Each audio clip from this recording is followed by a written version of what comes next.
Wyoming, 1887. The land didn't offer comfort.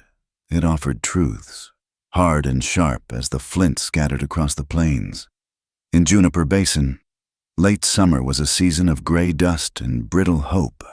The sun had baked the earth into a cracked plate, and the wind, a restless spirit, hissed through the sagebrush and moaned along the barbed wire fences of the Pike Ranch. The wire was a new thing, a cruel sort of geometry drawn across the wildness, each barb a warning. The wind tested it, sang a mournful song against its tautness, as if trying to reclaim the space it had partitioned. Rosalie Quaid stood before the split-log gate. The dust of a long journey settled into the seams of her traveling dress. At 28, her face was a study in composure, a placid lake over depths of loss she no longer spoke of. The wind tugged at loose strands of her auburn hair, whipping them across a mouth set in a firm, determined line. She was a teacher by trade, a drifter by necessity, moving from one small, hard-scrabble town to the next, always seeking a place to set down roots that the world seemed determined to deny her. She carried her past not as a burden, but as a ballast, keeping her steady in the relentless currents of the frontier. Her hands, clasped in front of her, were clean but not soft, the hands of a woman who knew work. The gate before her was weathered silver gray, its grain raised and splintered by years of sun and snow. Beyond it, the ranch unfolded in a pragmatic collection of structures: a low-slung log house with a stone chimney, a large barn whose wood had darkened to the color of dried blood, and a series of corrals. It was a place built for function, not beauty, carved out of the wilderness by sheer force of will.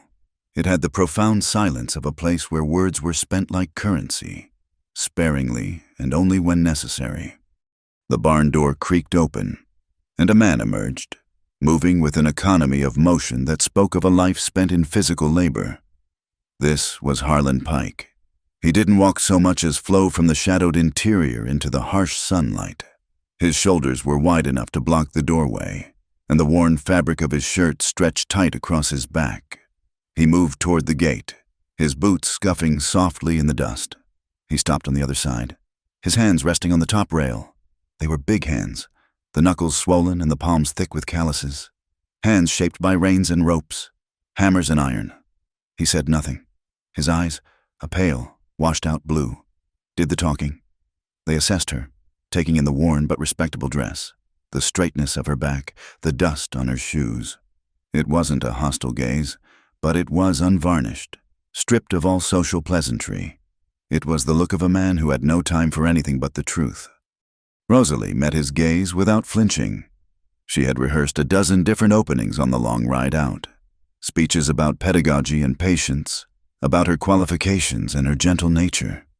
Now, under the weight of his silence, they all felt like foolish lies. The truth was the only thing that would serve her here. "I can't have children of my own," she said, her voice clear and steady, carried on the wind, "but I know how to raise them." The statement hung in the air between them, stark and absolute. It was her greatest sorrow and her most profound credential, offered up in a single, unadorned sentence. Harlan's expression didn't change, but something shifted in his eyes, a flicker of understanding. He had a problem, and she had just named herself as the solution. He looked past her, toward the vast, empty horizon, then back at his house. "I've got enough for the both of us," he replied, his voice a low rumble. "Rough as gravel." He lifted the heavy wooden latch, and the gate swung inward. It was not an invitation so much as an admission. As Rosalie stepped onto the hard-packed earth of the Pike Ranch, she felt as though she had crossed a threshold into another life. The air inside the fence smelled different of hay, manure, and the warm, dusty scent of livestock. As if summoned by his words, they appeared, 4 of them. They didn't run out to greet her, but materialized from the shadows of the porch and the corners of the yard, drawn by the presence of a stranger. They were a mismatched collection of souls, bound not by blood but by the orbit of the silent man who stood beside her. The eldest, a boy of about 11, stood with his arms crossed, his stance a miniature echo of Harlan's. His name was Bram. His eyes were old, filled with a defiant watchfulness. He had the lean, wiry build of a boy who did a man's work. Close behind him, a girl of 8 with bright, clever eyes, and 2 braids of honey-blonde hair peeked out from behind the porch post. This was Tilly. She missed nothing. Her gaze darted from Rosalie's face to her hands to her shoes, cataloging every detail. A smaller boy, Jonah, perhaps 6 years old, hung back near the woodpile. Half hidden, he clutched a whittled piece of wood, his thumb finding its way to his mouth, his eyes wide and shy. He looked like a fawn ready to bolt at the slightest sudden movement. And last, a tiny girl, no older than 3, toddled out from the open doorway of the house. She had a halo of white blonde hair and a dreamy, unfocused look in her eyes. This was Wren, the little ghost. She seemed to exist in a world slightly adjacent to their own. They were Harlan's reason. 4 small, silent arguments for why he had opened his gate to a woman he'd never met. He led her into the house. The interior was dark and cool after the glare of the sun. It was one large room, partitioned by function. A long trestle table and benches served as the dining area. A collection of bunks and cots lined one wall, each with a rumpled wool blanket.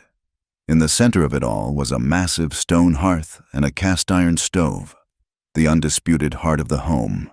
The air was thick with the smells she'd noted outside, now mingled with the sharp, acidic aroma of black coffee and the faint, comforting scent of wood smoke. A pot of coffee was bubbling on the stove, a testament to a life that ran on caffeine and sheer endurance. Harlan gestured for her to sit at the table, and she did. Her hands folded neatly in her lap. He poured a thick, dark liquid into a chipped enamel mug and pushed it across the table toward her. It was another gesture that replaced a paragraph of words. Rosalie's eyes scanned the room. Taking in the details, the log walls were bare. Save for a few iron hooks holding coats and bridles, it was a masculine space, practical and unadorned. But then she saw it. Hanging on a nail near the hearth was a piece of knitting, a child's scarf, made of soft, sky-blue wool. 2 needles were still stuck in it, a row of stitches left half-finished. A single ball of yarn sat on the mantelpiece above it, its loose end dangling like an unanswered question.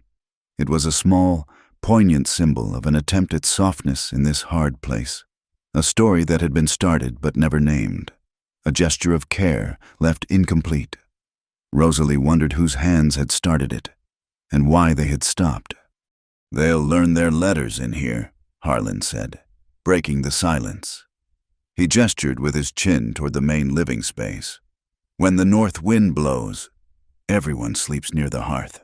The walls leak cold." His words were not an apology, but a statement of fact. This is the life. This is what you are signing up for. Rosalie simply nodded, her gaze returning to the children, who still lingered near the doorway, watching her with a mixture of suspicion and curiosity. Suddenly, a commotion erupted from the corral outside, a sharp whinny, the thud of hooves against wood. Bram, who had been leaning against the fence, was now in the middle of the enclosure, wrestling with the lead rope of a half-wild Mustang. The horse, a powerful roan, tossed its head, its eyes white with fear, and reared up, its front hooves slashing at the air. Bram Harlan's voice was a whip crack, and he was already moving toward the door. But Rosalie was faster. It was an instinct she didn't know she possessed until that moment. She was on her feet and out the door before Harlan had taken 2 steps. She didn't run into the corral. She stopped at the fence, her movements calm and deliberate.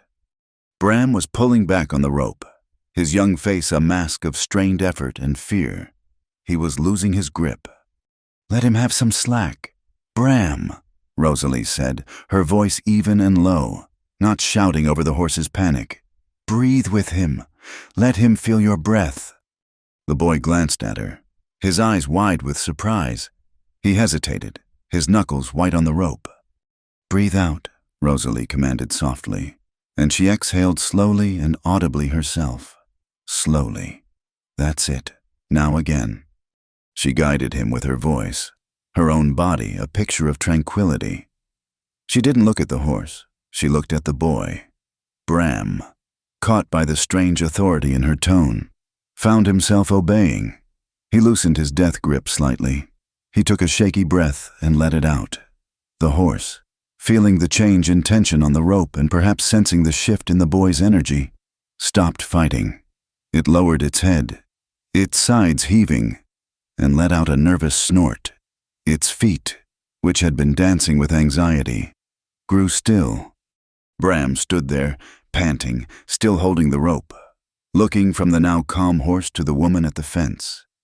Harlan had stopped in the doorway, watching the entire exchange. He had been ready to intervene, to use his strength to subdue the animal, but she had used something else entirely. She had calmed the boy, and in doing so, had calmed the beast. He looked at Rosalie, who was now giving Bram a small, encouraging smile. He saw not a fragile woman from the East, but someone who understood that the most dangerous stampedes often happen inside a person's heart. He gave a single short nod. It was barely a movement, a slight dip of his chin, but it was unequivocal. It was a contract signed and sealed. It meant yes. It meant stay. Later, as twilight bled purple and orange across the vast Wyoming sky, Rosalie stood at the small window in the room, watching the last of the light fade. The children were inside, preparing for bed, their movements still hesitant around her, but the sharp edges of their suspicion had softened slightly. The warm, yellow light from the oil lamp inside cast her silhouette against the glass pane, a new shape in the old house. She felt a profound sense of exhaustion, but underneath it, a fragile seedling of hope was taking root. She had gambled everything on a single, honest sentence, and for now, it seemed she had won. A voice, not her own, but the quiet narrator of her life, whispered in her mind, speaking a truth she was just beginning to understand. Here, in this wild and unforgiving land, people lived by silence and were kept by action. The thought came with a rhythm, a cadence like a steady heartbeat, or the distant, lonely sound of a horse's hooves galloping across the hard, dry earth, running toward a future that was, for the first time in a long time, not entirely unknown. The first dawn at the Pike Ranch was not announced, but seeped in. It was a gradual dilution of the dark, a shift from charcoal black to a cold, iron gray. Rosalie awoke on her cot near the hearth, the wool blanket rough against her chin. The house was still, but it was an alert stillness. She heard the faint metallic tink of the cast-iron stove lid being settled back into place.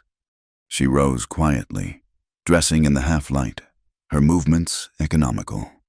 When she stepped into the main room, Harlan was already gone, vanished into the pre-dawn chill of the corrals, but the stove was alive. A massive black kettle steamed, and beside it, sitting on the warming shelf, was a small tin pitcher of milk, a wisp of steam rising from its spout. Rosalie stopped. It was an anonymous act of kindness, or perhaps just a routine. This milk was not for the coffee, which boiled thick and black in its own pot. This was for the children. She hadn't seen him prepare it. It had simply appeared, a provision made in the silence, like a habit of care that existed long before she arrived. She felt a pang of displacement. This was his kitchen, his home, his children. She was a guest, an employee, a stray taken in. She did not touch the pitcher. She poured herself a cup of the bitter coffee and stood by the window, watching the day properly ignite, painting the rim of the basin in strokes of violent rose and orange. The children emerged one by one, not with the clatter of a happy home, but with the caution of small animals testing the air. Tilly came first, her bare feet silent on the plank floor. She saw Rosalie and froze, her bright eyes wide, before scurrying to the table. Jonah followed, a thumb stuck in his mouth, his gaze fixed on the floor. He skirted the space where Rosalie stood, giving her a wide, invisible berth. Bram was simply gone. He had bypassed the house entirely, already outside, his small frame moving toward the barn, mimicking the long, purposeful stride of the man he shadowed. Only Wren, the smallest, toddled directly toward Rosalie, her face blank with sleep. She stopped a foot away, staring up at this new, tall feature of her landscape, then turned and made her way to the milk pitcher, which Tilly was now carefully pouring into smaller tin cups. Rosalie knew her place was not at the table. Not yet. Her place was to begin the work she had promised. She took her coffee outside, into the sharp, sage-scented morning. The ground was cold under her shoes. She found a clear patch of dirt near the porch steps. She didn't call to them. She didn't announce that school was in session. She simply bent down, found a charred stick from the woodpile, and began to draw in the dust. Her first mark was a perfect circle. She drew it slowly, meticulously. Tilly, sipping her milk, watched her from the porch. "This," Rosalie said, not to Tilly, but to the air itself, "is an O." She pointed to the enamel mug in her own hand. "It is the top of your cup." She pointed to the sun, now a perfect, blazing disk above the ridge. "It is the sun." Tilly's gaze flickered from the drawing to the cup, her mind visibly connecting the shape to the object. Next, Rosalie drew a long, sinuous curve. "This is an S." She pointed to the winding path of the creek bed in the distance. "It is the snake that sleeps under the rock." Jonah had crept to the open doorway, his small body half hidden by the frame. He was watching her hand. Rosalie continued, her voice the only sound besides the wind and the distant lowing of cattle. She drew a T, the cross of the fence post, an H, the shape of the hitching rail. She was translating the world they knew, the hard, practical objects of their survival, into a code, a language. She was giving them power. By mid-morning, the sun had warmed the packed earth. Rosalie sat on the porch step, the alphabet drawn at her feet. Tilly, finished with her chores, had moved from the porch to sit on the ground, just outside the circle of Rosalie's arm reach. She pointed a small, dirt-caked finger. "Do the one for horse," she demanded, her first direct words to Rosalie. Rosalie smiled. A small, slow unfolding. She carefully drew a B, then an R, then an A, and stopped. She looked up at the barn, where Bram was forking hay with a fierce, angry energy. "Not horse," Rosalie said softly. "Let's do Bram. It's a stronger word." Tilly considered this, then nodded, her expression serious. By the afternoon, the lesson was over. The wind had blurred the letters in the dust. Rosalie was inside, kneading dough for the evening's bread, her hands dusted white with flour. She glanced through the kitchen window, toward the well. Jonah was there, squatting by the stone base. He had a small pile of white pebbles at his side. He was carefully arranging them on the flat capstone, tracing the shape of the S he had seen her draw. His brow furrowed in concentration. He was teaching himself, absorbing the knowledge in the only way he knew how, silently, and at a distance. That night, the house settled into a truce of exhaustion. The children slept on their cots, the rhythm of their breathing a fragile peace. Harlan was asleep in his own small room off the kitchen, the door slightly ajar. Rosalie lay on her cot by the hearth, the fire banked to glowing embers. A sound pulled her from a shallow sleep, a whisper of movement. She sat up. Wren was standing in the center of the room, her small white nightgown glowing in the moonlight that streamed through the window. Her eyes were open but unseeing, her face placid. She was fast asleep. Rosalie had seen this before in other children, this somnambulism, this wandering of the lost. Quietly, Rosalie slipped from her cot, The floorboards were cold. She approached the child slowly, not wanting to startle her. Wren turned, as if sensing her, and lifted her arms. It was an involuntary gesture of pure, sleepy trust. Rosalie's breath caught. She lifted the girl. Wren was light as milkweed, and warm. She tucked her head instantly into the curve of Rosalie's neck, her breathing deepening. Rosalie held her for a long moment, standing in the silver patch of moonlight, just breathing her in. The child smelled of soap and wood smoke. She carried her back to the small cot she shared with Tilly. As she laid her down, a sound escaped her own lips, almost without permission. It was a tune, a fragment of a melody she hadn't known she remembered. A soft, humming folk song from her childhood in the East. A song about a riverboat and a safe harbor. She hummed the verse, her voice barely a whisper, as she pulled the blanket up to Wren's chin. From the darkened doorway of his room, Harlan Pike stood motionless, watching. He had been woken by the same small sound. He saw the woman, her back to him, bending over the child. He heard the faint, ghostly melody. He saw her hand rest on Wren's forehead. A gesture of such profound gentleness, it seemed foreign in this house of hard edges. He watched her stand there for a full minute, just watching the child sleep, before she returned to her own cot. He said nothing, and retreated into his room. The image burned into his mind. The days found their own rhythm. Harlan would pass through the main room in the late afternoon, home from mending fences or wrangling strays. He would pause in the doorway, his large frame filling the space, his hat in his hand. He never smiled, but as he looked at the scene, Tilly and Jonah bent over a piece of slate, Rosalie pointing with a piece of chalk, Wren playing quietly with wooden blocks the deep. Carved lines of exhaustion around his eyes would soften. He would see his children, settled and quiet, not running wild, and a fraction of the tension would leave his shoulders.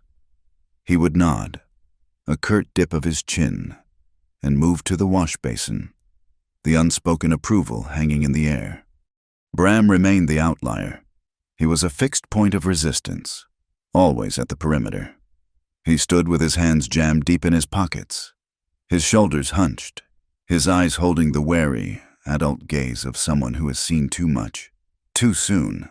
He was 11, but he carried himself like a man of 40. Rosalie did not press him. She did not call him to the lessons. She simply included him in the count when she served the stew, and made sure the bread she cut for him was from the center of the loaf, not the heel. She knew compulsion would only harden him. He was a creature of the wild. He had to be allowed to approach on his own terms. She left the gate to her circle open, but she did not call him through it. One evening, as the light turned a thick, bruised purple, Rosalie was cleaning the supper dishes. She heard Harlan's low, frustrated hiss. She turned. He was sitting at the table under the single oil lamp, a small, worn blue shirt in his hands. It was Jonah's. A seam at the shoulder had completely given way. In his other hand, Harlan held a needle. It was a large, thick sacking needle, meant for repairing grain bags, threaded with coarse, dark twine. He was trying to mend the delicate fabric of the shirt with a tool built for canvas. He jabbed the needle at the cloth. His calloused, thickened skin made the fine work impossible. He was clumsy, his movements stiff and oversized. Rosalie stood still, drying a tin plate, her hands frozen. Every instinct in her screamed to take it from him, to show him the right way, to fetch her own sewing kit with its fine needles and proper thread. It would be an act of efficiency. It would also be an act of profound cruelty. It would be telling him that his own efforts, his own brand of clumsy care, were not good enough. She remained silent, watching him struggle. He pushed the needle hard, trying to force it through a fold in the fabric. It glanced off and drove deep into the pad of his thumb. He didn't cry out, but his whole body went rigid. He pulled the needle out. A single, perfect drop of dark blood welled up from the calloused skin. It looked wrong. that his hands, which seemed to be made of leather and wood, could bleed at all. He stared at the drop of blood in the yellow lamplight, his expression one of deep, quiet frustration. He looked up, not at Rosalie, but at the shirt, as if in apology to it. "The boy likes this shirt," he said, his voice low and rough. It was an explanation, a defense. Rosalie finished drying the plate and set it down softly. She walked to the table, but did not sit, and did not reach for the shirt. She looked at his bleeding hand, then at his face. "Because it fits his faith," she replied, her voice just as quiet. Harlan froze. His head snapped up, his pale eyes locking with hers. He had expected her to offer help, or perhaps to criticize his attempt. He had not expected her to understand. She saw that the shirt wasn't just a piece of cloth. For a boy like Jonah, who had nothing, this one familiar shirt was a piece of stability, a tangible belief that he belonged somewhere, and Harlan, in his own rough way, was trying to patch that belief back together. He stared at her, the needle still in his hand, the blood forgotten. He had hired a teacher. He had not accounted for a witness. The moment stretched, held together by the sound of the wind rattling the window pane. They ate dinner in their usual state, a silence broken only by the scrape of spoons and the ceaseless whine of the wind through the chinks in the log walls. But the silence felt different. It was heavier, freighted with the new knowledge that had passed between them. Rosalie served the cornbread, its edges charred black from the skillet, and no one complained. Later, when the children were meant to be in bed, Rosalie brought out the slate. She wiped it clean and took a precious sliver of chalk from her small trunk. She propped the slate against the mantelpiece. In clear, careful script, she wrote her name, Rosalie. The children watched from their cots. "This is my name," she said. She turned and held the chalk out to Tilly. "Now, you." Tilly slipped out of her blanket, her eyes bright with the challenge. She took the chalk, her small hand gripping it like a dagger, and carefully, laboriously, copied the letters underneath. They were crooked, the S backward, the E tumbling, but they were there. They were brave. Jonah came next, his movements shy, and drew a wobbly O. Even Bram, who had been pretending to be asleep, was watching from under his blanket, his gaze fixed on the slate. Rosalie looked at the crooked letters, at the mended shirt folded on the bench, at the small pitcher that would be filled with warm milk before she woke. An invisible thread, finer than silk but stronger than rope, was being woven. It was not a thread of love. Not yet. It was a thread of shared space, of tasks done and needs met. It was being spun from silent, daily actions that no one ever named, but that everyone, in this house of watchful eyes, had seen. The high noon sun was a hammer. It beat down on the baked dirt of the yard, driving the shadows of the fence posts deep into the ground like nails.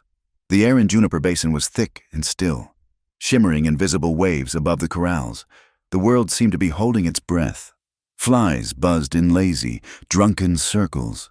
Even the perpetual wind had died, leaving a profound, ringing silence. It was an afternoon for sleep, for seeking the cool, dark corners of the house and the barn. Rosalie sat on the porch steps, mending a tear in one of Bram's shirts. The fabric was rough under her fingers, the needle a small silver fish diving in and out of the worn denim. Jonah sat near her, meticulously lining up pebbles in a row. Wren was asleep inside, a small, still form in the coolest part of the room. Only Tilly was immune to the oppressive heat. She was a creature of quicksilver and restless energy. For the past hour, she had been treating the top rail of the main corral fence as her own private balance beam. She walked its length, arms outstretched, her small, barefoot form silhouetted against the bleached blue sky. She was fearless, a performer in a theater with no audience. Harlan had warned her about it twice that morning, his voice a low growl of caution, but to Tilly, A warning was merely a suggestion. Rosalie glanced up, a small frown touching her lips. "Tilly, perhaps you should come into the shade now." "I'm almost to the end," Tilly called back, her voice bright and clear. She took another confident step, then another. She turned, intending to walk back, her movements a little too quick, a little too proud. It happened in the space between one heartbeat and the next, a loss of balance, a frantic windmill of her arms, a small, surprised gasp, and then the fall. It wasn't a long drop, but she landed badly, a sickening, heavy thud on the unyielding earth. For a single, terrible moment, there was absolute silence. Even the flies seemed to stop buzzing. Then came the sound. It was not a child's cry. It was a raw, piercing shriek of pure agony that tore through the heavy afternoon air, a sound so sharp it felt like it could shatter glass. Harlan erupted from the barn, his face a mask of sudden, stark terror. He moved with a speed Rosalie hadn't known he possessed, covering the distance to Tilly in a dozen giant strides. Rosalie was on her feet, the shirt and needle forgotten in her lap, her heart a cold, hard knot in her chest. Harlan knelt beside his daughter, his large hands hovering over her, afraid to touch. Tilly was curled on her side, cradling her left arm to her chest, her face chalk white and streaked with tears, her breath coming in ragged, pain-filled sobs. Her arm, Rosalie could see it from the porch. It was bent at an angle that was sickeningly, horribly wrong. For the first time since she had arrived, Rosalie saw Harlan Pike completely undone. The quiet, immovable man was gone, replaced by a father gripped in the cold claws of panic. It's broke," he breathed, his voice hoarse with disbelief. His eyes darted around the yard, searching for a solution, for something, anything, to fix this. His gaze landed on a pile of discarded lumber near the barn. He scrambled to his feet, seized a weathered plank, and with a grunt of effort, snapped it over his knee. The wood splintered, leaving jagged, dangerous edges. He started back toward Tilly, holding the two crude pieces of wood, his intention clear and his method disastrous. He was going to try to splint the arm with raw, splintery wood. "No, Harlan, wait." Rosalie's voice cut through his panic, calm and absolute. He stopped, looking at her as if seeing her for the first time. She was no longer just the teacher. She was an anchor in his swirling vortex of fear. She moved past him, her steps measured and sure, and knelt in the dust beside Tilly. She ignored the unnatural angle of the arm, focusing instead on the child's terrified, tear-filled eyes. "Tilly," she said, her voice a low, soothing murmur. "Look at me. Can you look at me?" Tilly's sobbing quieted to a hitching whimper. She focused on Rosalie's face. With a single, efficient motion, Rosalie took the hem of her own sturdy cotton apron and ripped. The sound of tearing fabric was loud and decisive in the stillness. She ripped another long strip, then another, creating 3 clean bandages. She laid a hand on Tilly's forehead, her touch cool and firm. "You are so strong. Tilly Pike, I need you to be strong for just a little while longer. Can you do that for me?" She then looked over her shoulder. Bram had appeared from the barn, his own face pale, his youthful arrogance stripped away, leaving only a scared older brother. Jonah was hovering near the porch steps, his hands covering his mouth. "Bram," Rosalie said, her tone leaving no room for argument. "Come here. I need you to hold Tilly's shoulder. Gently, but hold her steady. Don't let her move." Bram hesitated for only a second before obeying, his loyalty to this woman in this moment overriding everything else. He knelt behind his sister, his hands, surprisingly gentle, resting on her good shoulder. "Jonah," Rosalie continued, her gaze finding the smaller boy. "Bring a dipper of water from the bucket, and be quick." Jonah fled, his small legs pumping. grateful for a task that would take him away from the epicenter of the crisis. Rosalie turned her full attention back to the injured arm. Harlan was still standing a few feet away, the useless, splintered wood hanging from his hands. He was a statue of helpless guilt. He was a man who could face down a blizzard, a cougar, a stampede. But this, the delicate, broken bones of his child, was a landscape he did not know how to navigate. Rosalie took a deep breath. "Harlan, I need those pieces of wood, but I need them smooth." She looked up at him, her gaze direct. "Use your knife. Shave them down. No splinters. As smooth as you can make them." The instruction galvanized him. He dropped the rough pieces, pulled a large clasp knife from his pocket, and with hands that were now surprisingly steady, began to shave long, curling strips from the wood, his panic channeled into a precise, focused task. Jonah returned, the water sloshing from the dipper, his hands trembling so badly he could barely hold it. Rosalie took it from him and held it to Tilly's lips. Just a sip. Tilly drank, her eyes never leaving Rosalie's face. "All right, Tilly," Rosalie said softly, her voice a conspiratorial whisper. "This is the hard part, the very hardest part. It will hurt, but it will be fast. I'm going to make your arm straight again. I need you to take a deep breath and bite down on this." She folded one of the strips of apron into a thick pad and placed it between Tilly's teeth. "Don't scream. Just bite. As hard as you can. Bram will hold you." Rosalie positioned her hands, one above the break, one below.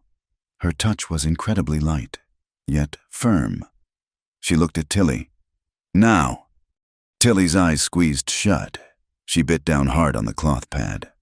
With a single, smooth, practiced motion, Rosalie pulled and twisted. There was a faint, sickeningly soft click that seemed to echo in the silent yard. Tilly's body went rigid. A silent scream trapped behind her clenched teeth. A fresh wave of tears streamed from under her closed eyelids. "It's done," Rosalie whispered, her own face beaded with sweat. "The worst is over. You did it. So brave." She worked quickly then, her hands a blur of efficiency. Harlan handed her the smooth splints. She placed one on top of the forearm, one below, and began to wrap the arm with the clean strips of her apron, her knots firm and even. Within a minute, Tilly's arm was immobilized, secure and straight. Harlan stood over them, his knife still in his hand, breathing as if he had been the one running a race. He watched Rosalie's hands, so sure and so gentle. He looked at Bram, who was now stroking Tilly's hair, murmuring to her. He looked at Jonah, who had placed a small, comforting hand on Tilly's leg. He looked at the family he had cobbled together, a family that had, in the space of 10 minutes, learned how to function. And at the center of it, holding it all together, was this woman, this stranger. His eyes were a storm of conflicting emotions, the raw guilt of a father whose child had been hurt on his watch, a profound, humbling gratitude, and a new, sharp, undeniable respect. The adrenaline began to fade.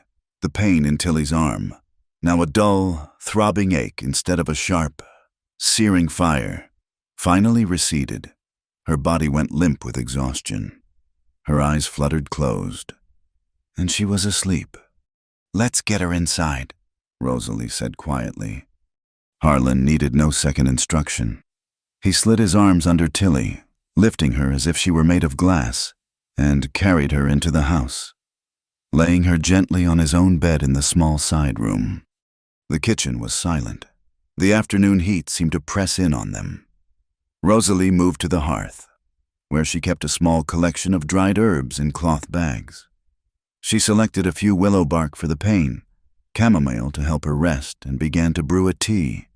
The quiet, domestic sounds of her work, the clink of a spoon, the splash of water filled the heavy silence. Harlan stood in the doorway of his room, watching Tilly's even breathing. He turned and looked at Rosalie, her back to him as she strained the tea into a mug. The sun, slanting through the dusty kitchen window, illuminated her profile, catching the stray wisps of auburn hair around her face. She looked tired, but she also looked right, as if this was the place she was always meant to be. "I've never seen anyone," he said, his voice a low, rough sound, barely more than a breath. "Who wasn't a mother? Be so much like one." The words were a confession, an admission of a truth so large it had taken a crisis to make him see it. Rosalie did not turn around. She did not answer. She finished her task, then took a clean cloth and dipped it in the cool water bucket. She walked into the bedroom and sat on the edge of the bed beside Tilly. She began to gently bathe the sleeping child's forehead, wiping away the grime and the tear tracks. Her hand lingered, resting on Tilly's hair. A silent answer that was more powerful than any word she could have spoken. That night, the lesson on the slate was different. After the simple meal, after checking on Tilly one last time, Rosalie wiped the slate clean. In the center, in large, firm letters, she wrote a single word: brave. She didn't need to explain it. Tilly had been brave, facing the pain without a single scream. Rosalie had been brave, taking control in a moment of chaos. Jonah had been brave, fetching the water despite his fear. And Bram, he had been brave, holding his sister steady, providing a foundation of strength. She left the chalk on the mantel. Tilly took it first, and in a wobbly, left-handed scrawl, wrote her own name under the word. Jonah followed, but it was Bram who made the final statement. He took the chalk, and beside Rosalie's clear script, he copied the word. His letters were twice as large, pressed so hard into the slate that the chalk dust fell like snow. BRAVE. It was an acknowledgement, a testament. Harlan watched from the shadows near the stove, the mended blue shirt folded in his lap. He looked at the woman, now quietly putting the kitchen to rights, and at the children, united by the day's trial. He wasn't just looking at a teacher he had hired. He was looking at something he had long given up on ever having. He was looking at a home that knew, instinctively, how to begin to heal itself. The day after the crisis was quiet. A new, fragile peace had settled over the Pike Ranch, the kind that follows a fever breaking. Rosalie had checked Tilly's splints, pleased to see the swelling was minimal and the child's natural color had returned.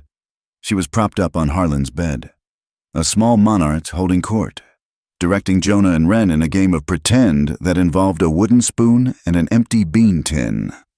Rosalie had moved the slate lesson inside, to the long trestle table, to keep Tilly company. She was teaching them simple addition, using dried pinto beans as counters. Even Bram was present, not participating, but sitting on the floor by the hearth, whittling a stick with intense, studied concentration. He was close enough to listen. The sound of a horse approaching, a single rider, broke the domestic stillness. It was a different sound from Harlan's big workhorse or the Mustangs.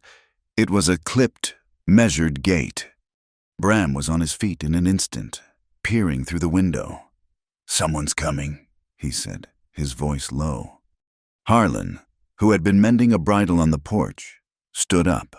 His body went still, not with the readiness of a fight, but with the resigned posture of a man expecting bad news. Rosalie stepped out onto the porch, shielding her eyes from the mid-morning sun. The rider was a stark black figure against the pale dust. He wore a black suit, not canvas trousers, and a black bowler hat, not a wide-brimmed Stetson. He was a man of offices and ledgers, an alien creature in this landscape of raw survival. He rode a tidy bay mare and dismounted with practiced ease, as if he did this every day. He tied his horse to the hitching rail, his movements precise, and walked toward the porch. He was a thin man, with a face that looked dried out by the wind, his eyes the color of a winter sky. He held a leather satchel in one hand. "Mr. Harlan Pike?"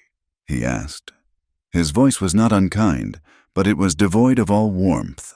It was the voice of officialdom. "I'm Pike," Harlan said, his hands, which had been working the leather, now hung uselessly at his sides. The man nodded, his gaze flicking past Harlan to Rosalie, and then to the faces of the children clustered in the doorway, Tilly peeking from the bedroom, Jonah hiding behind Rosalie's skirts, Bram standing rigid by the doorframe. "My name is Ephraim Dodd, Mr. Pike. I am a circuit official for the County of Laramie, Department of Child Welfare." He opened his satchel and removed a single folded document. The paper was crisp and white, another foreign object in this world of worn, brown textures. "It has come to the attention of the county, Mr. Dodd continued, his voice a flat monotone, that you are housing 4 undocumented minors." Harlan's face was stone. "They're just children." "They are wards of the territory, Mr. Pike, as are all children without legal parentage." Mr. Dodd unfolded the paper. It was marked with an official-looking purple ink stamp. "The findings are thus the children, identified as Bramford, Matilda, Jonah, and Wren, are of no blood relation to each other, nor to you. You have filed no papers of guardianship. You have no legal claim to them." Rosalie stepped forward, her hands clasped to stop them from shaking. "Mr. Dodd, I am Rosalie Quaid. I am the children's governess. They are well cared for. They are learning. One of them just had a serious injury, and we—" "Ma'am, that is a separate matter," Dodd interrupted, though not rudely. "My concern is not with their care, but with their legal status. The territory cannot abide unregistered placements. It leads to complications, unsanctioned labor, indenture." He looked at Harlan. "The law is the law. Mr. Pike. It's built to protect them." "Protect them?" Rosalie's voice was sharp. Mr. Dodd's gaze hardened slightly. "They will be moved to the Cheyenne Territorial Orphanage, where they will be properly processed and placed with legally sanctioned families." A cold void opened in Rosalie's stomach. Harlan seemed to shrink, the broad shoulders slumping as if under an immense, invisible weight. "When?"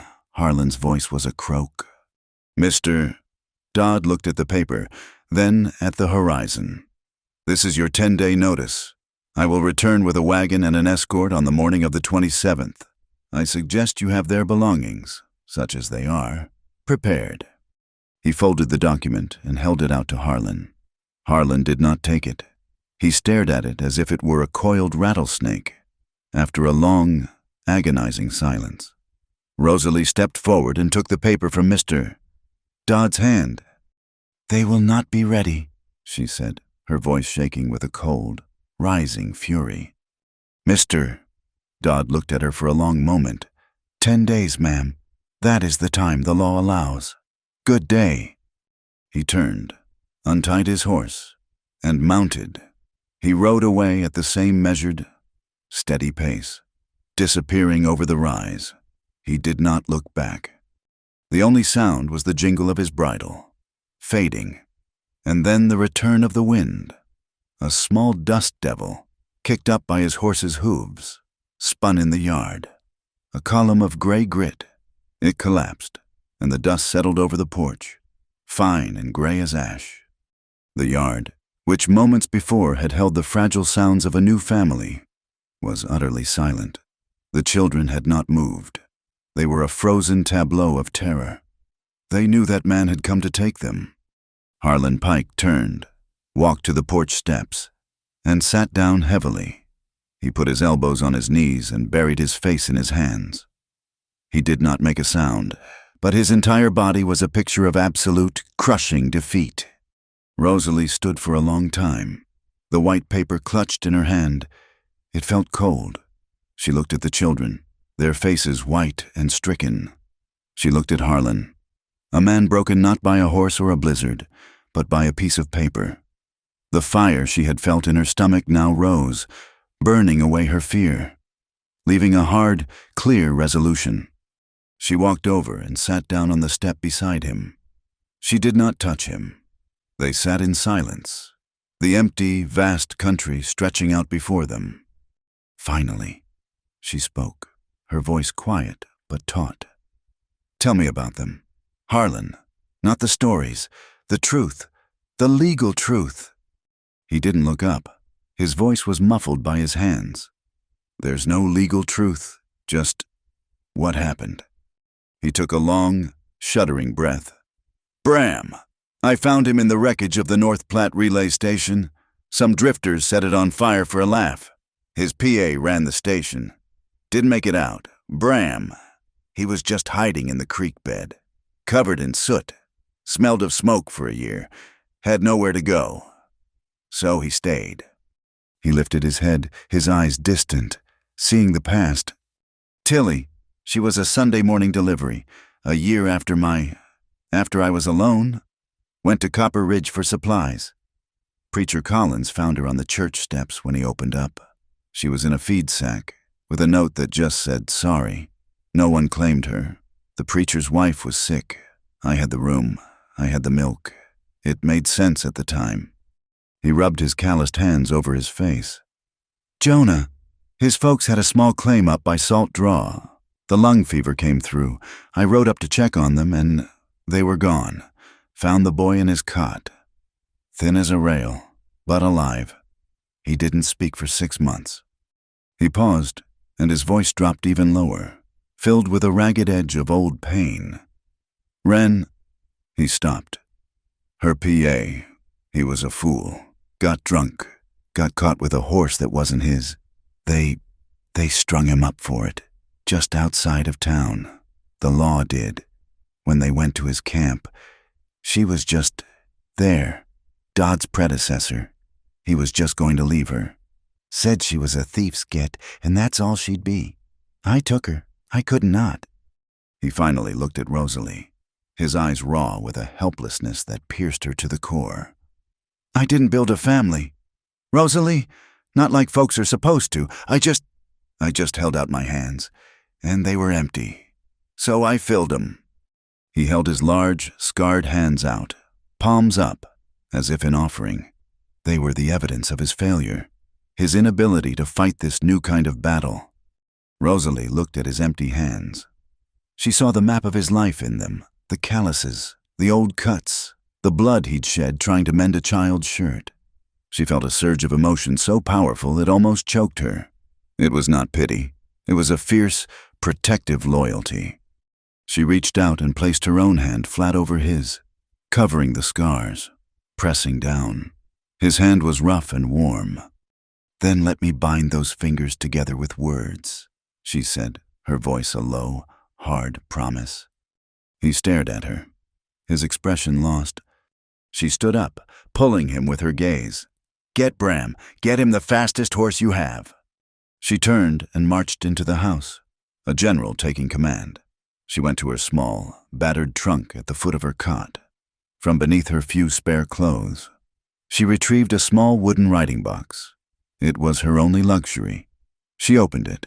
Inside lay a bottle of black ink, a sharp steel nib pen, and a precious thin stack of clean, cream-colored paper. She sat at the table. She uncorked the ink. She dipped the pen, and she began to write. She did not write with flourish. She wrote with fire. Her first letter was to Dr. Mercy Talcott. She described, in precise, clinical detail, the setting of Tilly's arm. She described the girl's bravery, but more. She described Harlan's panicked, loving helplessness and the established system of care she had witnessed. She was building a medical record.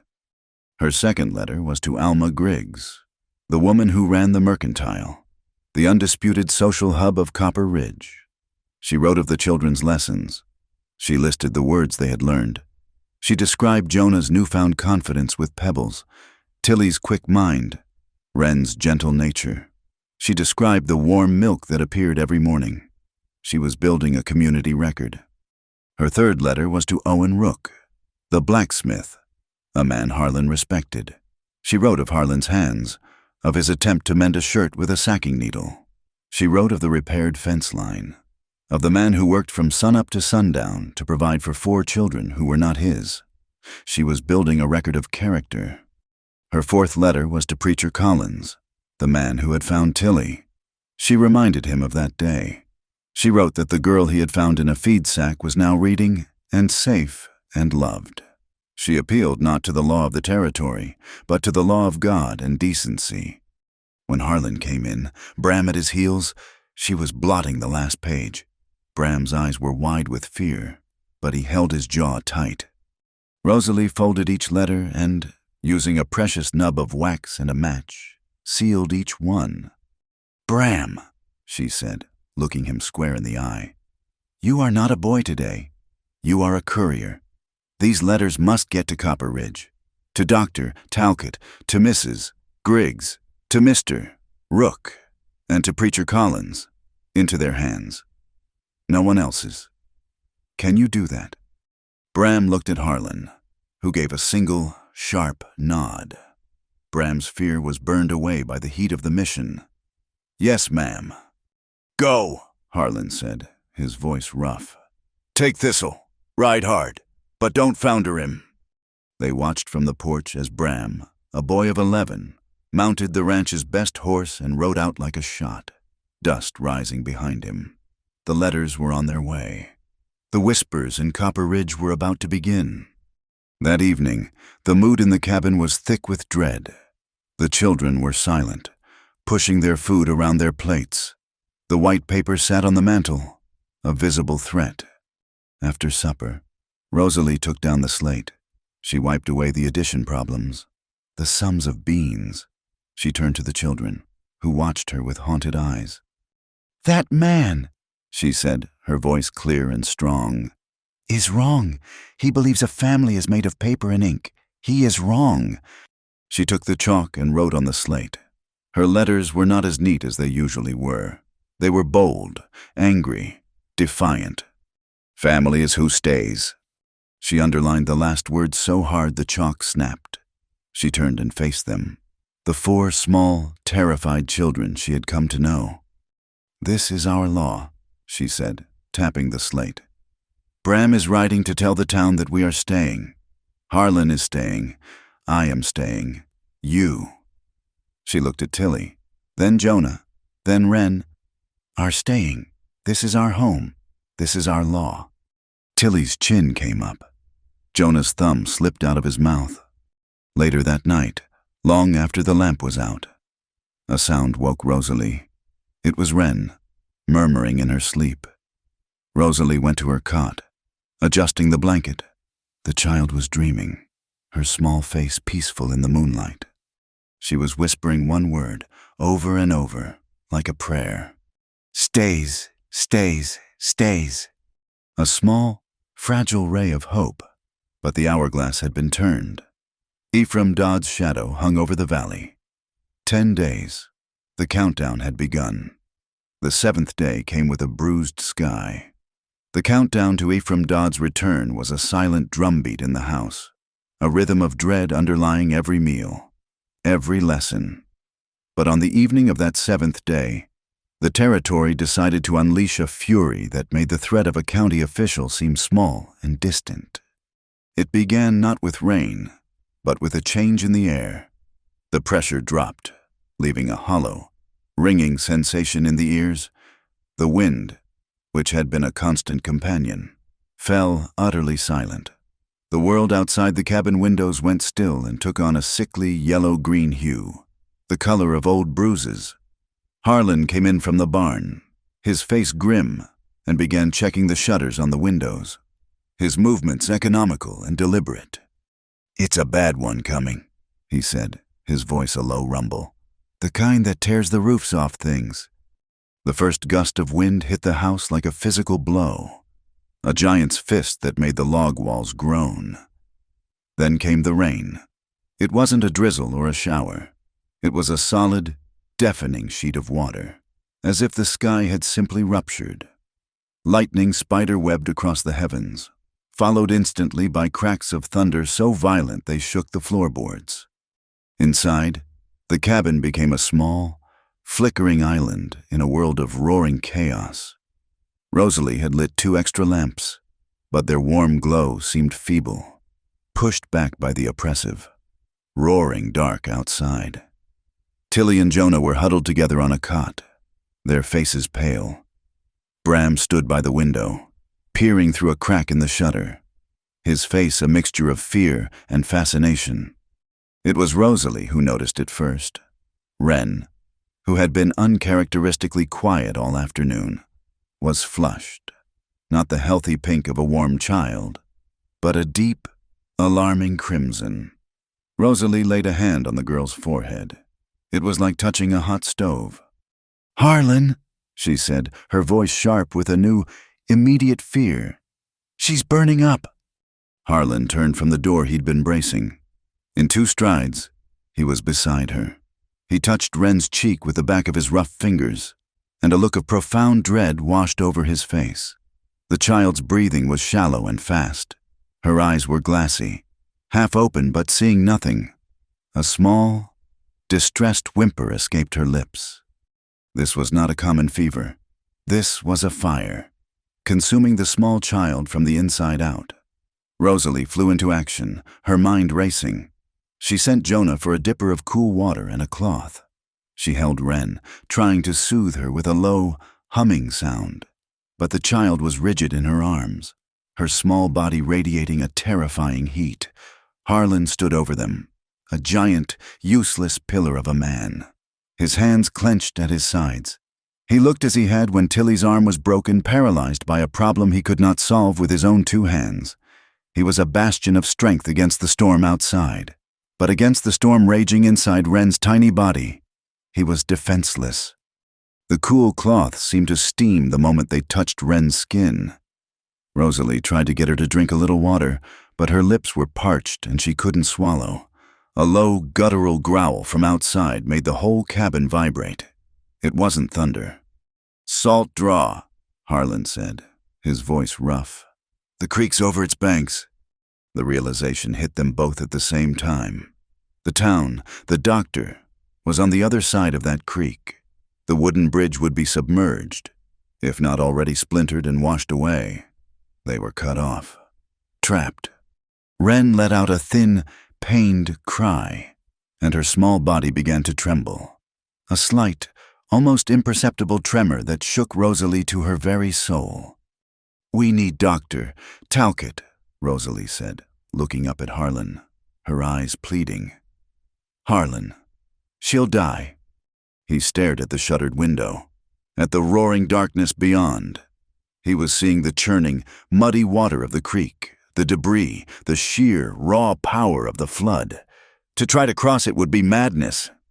He looked back at the child in Rosalie's arms.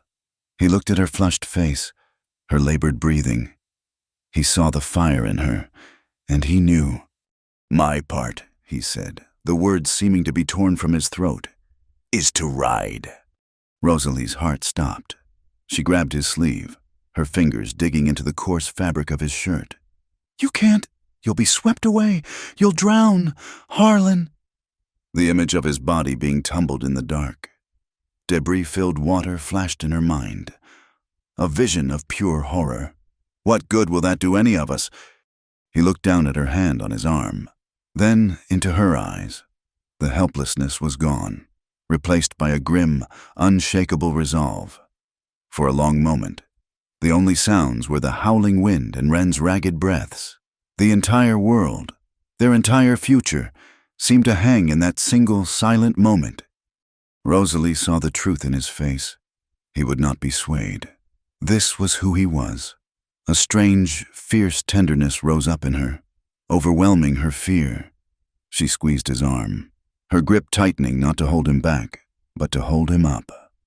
"If it was for one of them," she whispered, her voice thick with an emotion she couldn't name, "you would go through anything, wouldn't you?" It wasn't a question. It was a statement of fact. It was the deepest truth she had come to understand about this silent, solitary man. He gave a single, almost imperceptible nod. He pulled away from her grasp and moved toward the door. He took his heavy oilskin coat from its peg. It was cracked and stiff, smelling of wax and old rain. He pulled on his boots. He moved with a brutal, focused efficiency. He turned to Bram. "Saddle Thistle, she's the surest-footed—" Bram, who had been watching the exchange with wide, terrified eyes, simply nodded and disappeared out the back door into the maelstrom, not questioning the insane command. Harlan faced Rosalie one last time.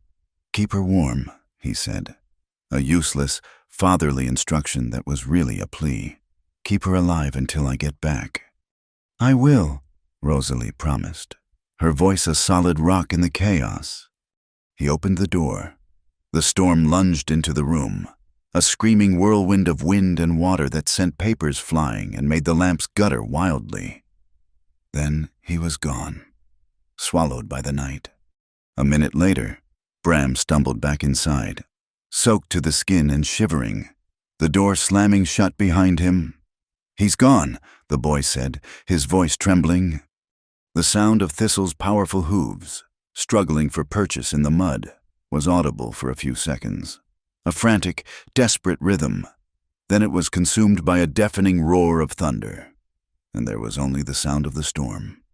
The cabin felt immense and terrifyingly empty without him. Rosalie was in charge now.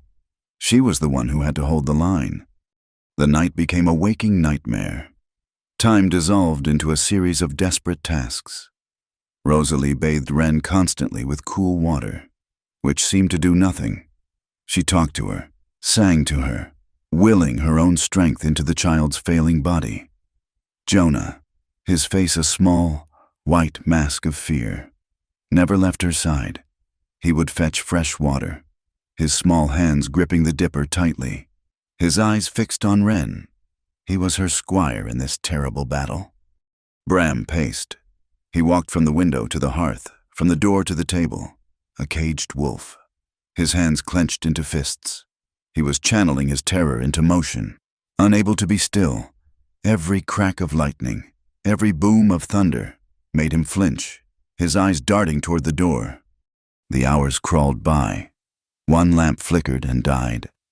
Rosalie lit a candle, its flame a tiny, fragile speck of hope. Wren's breathing grew worse, a thin rattling sound in her chest.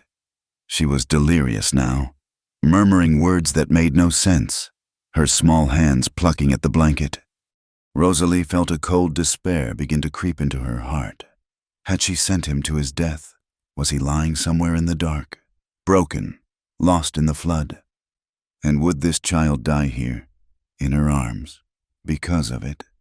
The second lamp began to sputter. The oil was nearly gone. The light shrank, the shadows in the room growing larger, more menacing. The cabin was sinking into darkness. It was then that Bram stopped pacing. He froze, his head cocked. "Listen!" Rosalie strained her ears, hearing nothing but the wind and the rain. "What is it?" "Hoofbeats," he whispered, his voice filled with a desperate, fragile hope. She heard it then, a sound distinct from the storm's chaos, a heavy, slogging rhythm. And it was not one horse, it was two. Bram threw the door open, heedless of the wind and rain that blasted inside. They peered out into the churning darkness. Two shapes were emerging from the wall of water, moving with an agonizing slowness. The first was Thistle, her head low, her coat caked with mud, her sides heaving. On her back, slumped in the saddle, was Harlan. And behind him, on a smaller, equally exhausted-looking pony, was another figure, a woman, clutching a black leather bag. "Dr. Mercy Talcott." Harlan didn't dismount so much as fall from the saddle, his legs giving way. Bram ran to help him. Grabbing the reins of both horses, Harlan staggered toward the house, pulling the doctor with him. They stumbled through the doorway and collapsed inside.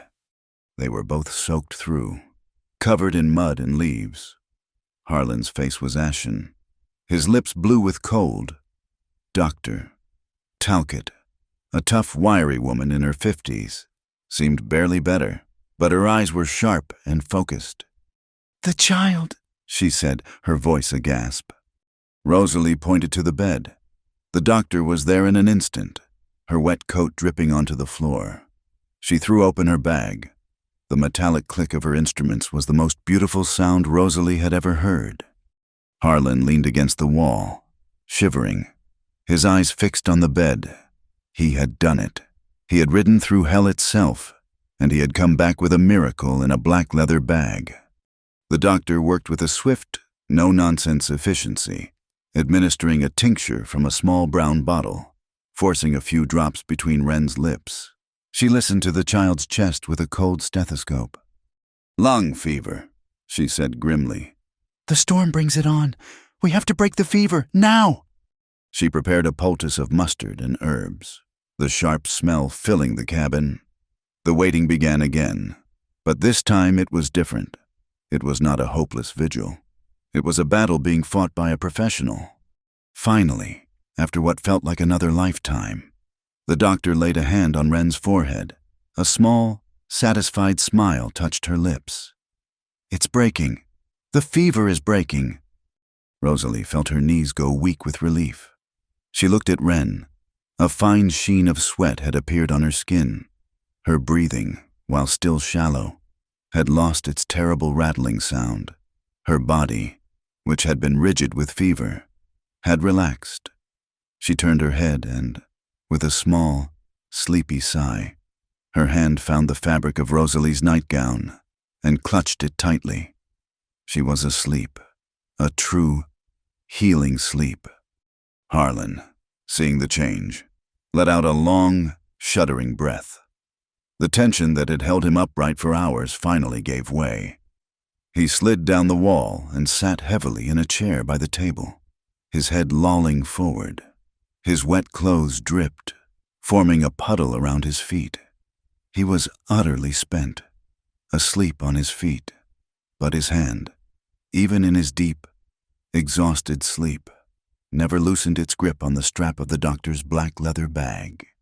Rosalie looked at the scene, the sleeping child, safe and breathing, the exhausted man who had ridden through a flood for her, the doctor, now quietly packing her things, the two other children, huddled together, their fear finally receding.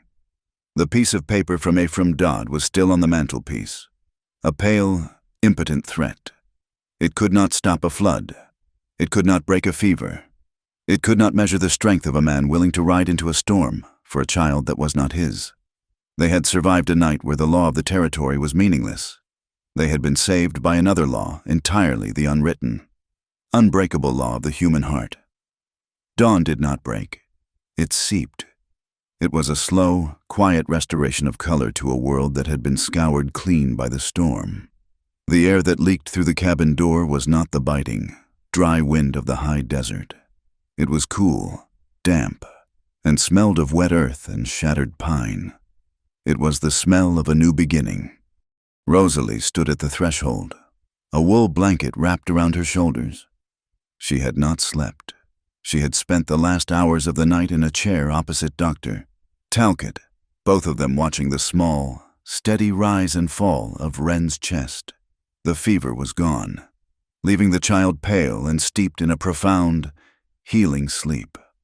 The doctor, a woman carved from the same tough, pragmatic material as the land itself, now dozed in her chair, her face softened by exhaustion. Rosalie's gaze moved to Harlan. He was exactly where he had fallen, slumped at the trestle table. His upper body collapsed onto his arms. His dark hair, still damp and matted with mud and leaves, fell over his face. The broad, powerful shoulders that seemed capable of holding up the sky were slack. His entire body surrendered to a depletion so total it was almost frightening. His hand, even in the depths of this sleep, was still curled, his fingers loosely grasping the strap of the doctor's leather bag. He had fallen asleep still clinging to the one thing he had been able to retrieve from the storm. She looked at him, really looked at him, in this unguarded state. She saw the deep lines of fatigue etched around his mouth, the faint tremor of cold that still ran through his muscles. This was not the silent, intimidating rancher who had met her at the gate. This was not the panicked father who had splintered a board for a splint. This was the man who had ridden into a flood, who had faced the raw, indifferent power of nature armed with nothing but the sheer, stubborn will to protect a child. He had done it not for the law, not for blood, but because, in his simple, unadorned code, it was his part to ride. A feeling washed over her, something deeper and more potent than gratitude. It was a fierce, aching tenderness. It was the recognition of a shared, unspoken truth. He was a man made of actions, not words, and his actions last night had spoken a language she understood perfectly. A sharp, authoritative knock echoed through the quiet cabin. It was like a gunshot. Harlan was awake instantly. He didn't stir. He uncoiled. He was upright in his chair before the second knock came, his body tensing, his eyes still blurred with sleep, sweeping the room, checking on the children first, then landing on the door. "Doctor." Talcott jolted awake, her hand instinctively going to her bag. Rosalie's heart, which had just begun to beat normally, seized in her chest. The 10 days, the storm had made her forget. She looked at the white paper on the mantel. The countdown was over. Harlan moved to the door. He didn't ask who was there. He simply lifted the heavy wooden bar and pulled it open. Ephraim Dodd stood on the porch. He was dressed in the same immaculate, funereal black suit, though the cuffs of his trousers were spattered with mud.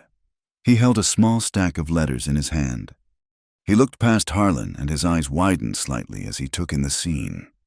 He saw Dr. Mercy Talcott, a woman of considerable standing in Copper Ridge, rising from a chair, her face grim with exhaustion. He saw the sleeping children, Wren pale in Harlan's bed, Tilly on her cot, her splinted arm resting on a pillow. He saw the water stains on the floor, the empty oil lamps. His gaze finally settled on Harlan, who was still streaked with the mud of the salt draw. "Mr. Pike," Dodd said, his voice clipped. "He's here, Mr. Dodd, and no thanks to the county." "Doctor," Talcott said, her voice sharp as a scalpel. She stepped forward. "I was summoned last night for a medical emergency. This child," she pointed to Wren, "was near death. The only way here was through the flood. Mr. Pike rode through it. He brought me back. I have been here since 3 this morning."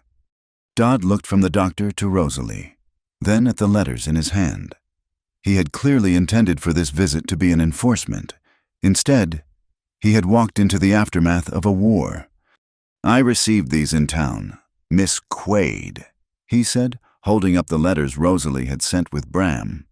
One from Preacher Collins, one from Mrs. Griggs, and another from Owen Rook.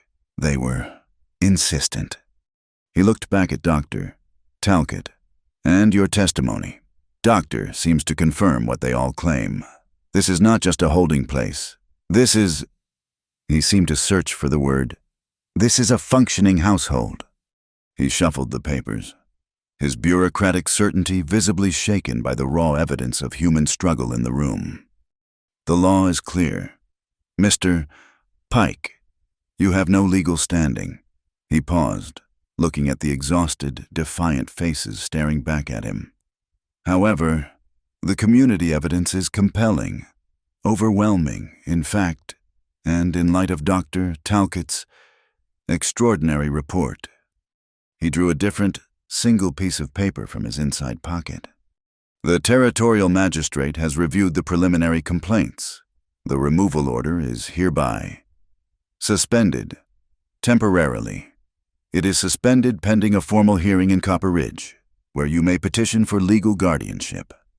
The iron band that had been wrapped around Rosalie's chest for 8 days suddenly snapped.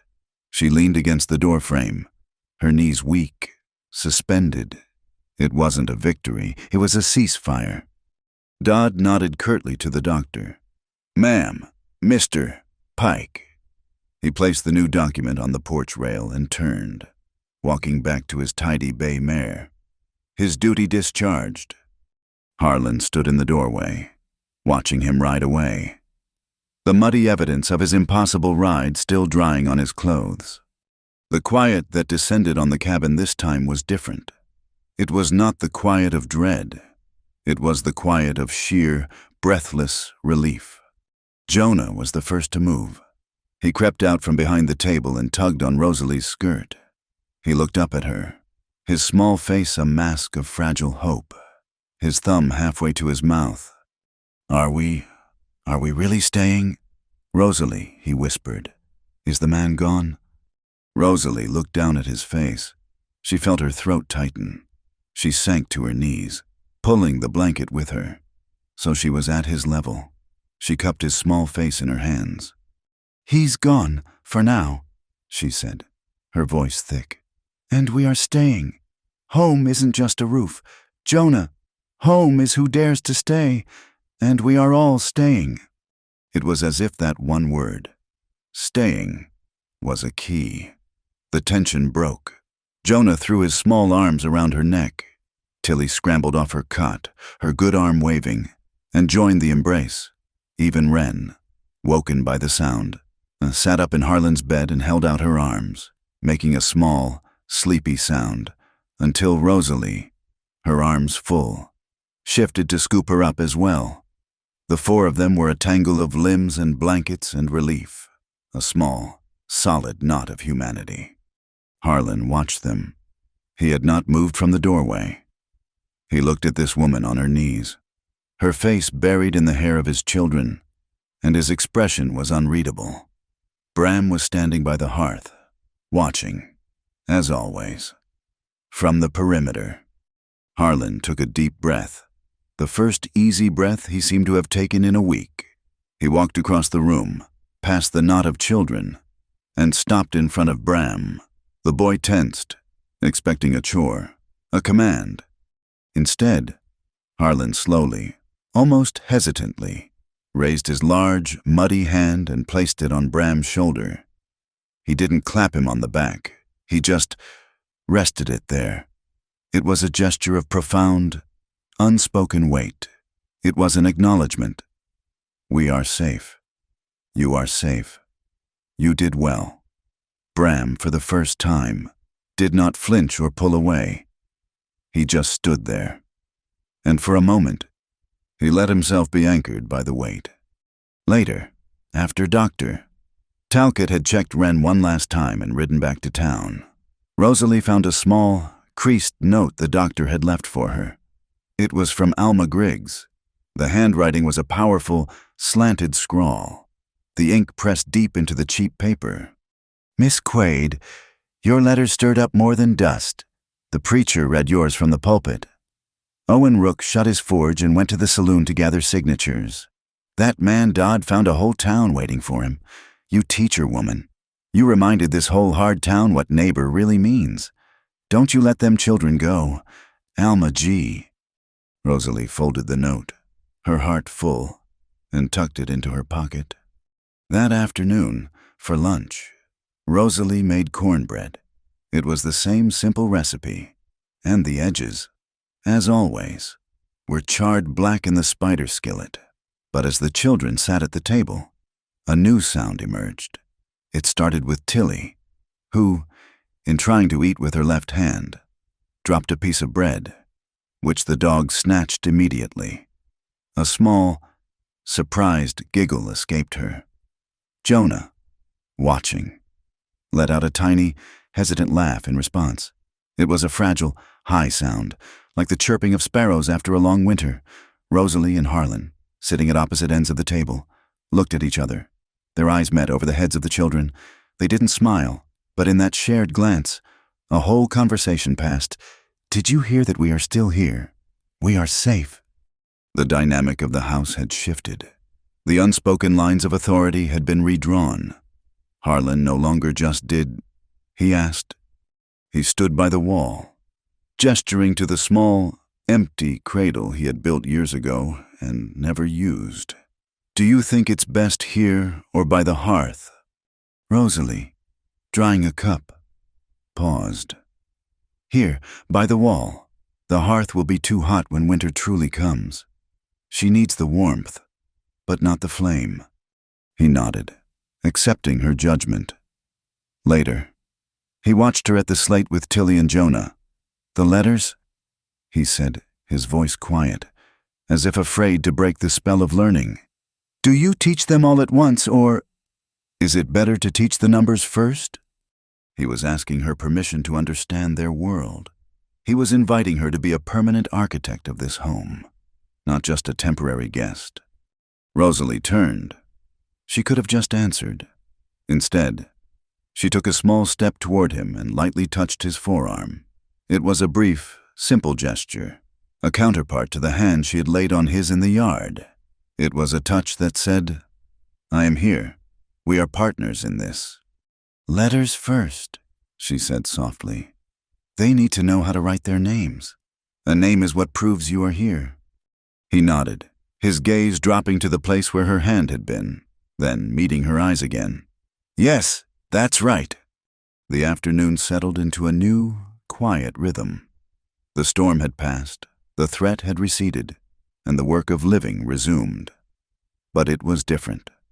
In the yard, Harlan was mending the bridle that had been broken in the storm. Bram was beside him, not by order, but by choice, holding the leather steady, his movements a mirror of the man's.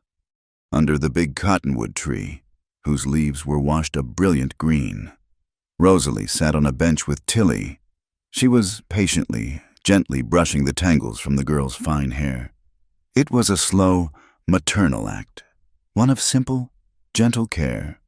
As the sun began to sink, it painted the sky in shades of deep, bruised purple and pale gold. Harlan finished his work and rose, stretching his back. Rosalie finished tying Tilly's braid. The two adults stood, almost in unison, watching the last of the light drain from the basin. They were not touching. They were separated by 10 feet of damp earth. But as the dusk deepened, their shadows stretched long across the yard. They lay parallel, side by side, two distinct, complete forms, finally pointing in the same direction. The peace was real. It was earned. But Rosalie knew, as she looked at the official paper sitting on the mantel, that the storm of the law was not over. It had only paused. Before that next storm came, another question would have to be asked. A new proposal, one not born of passion, but of sheer, practical necessity. A proposal that didn't need guns or shouting, but one that would change everything, just the same.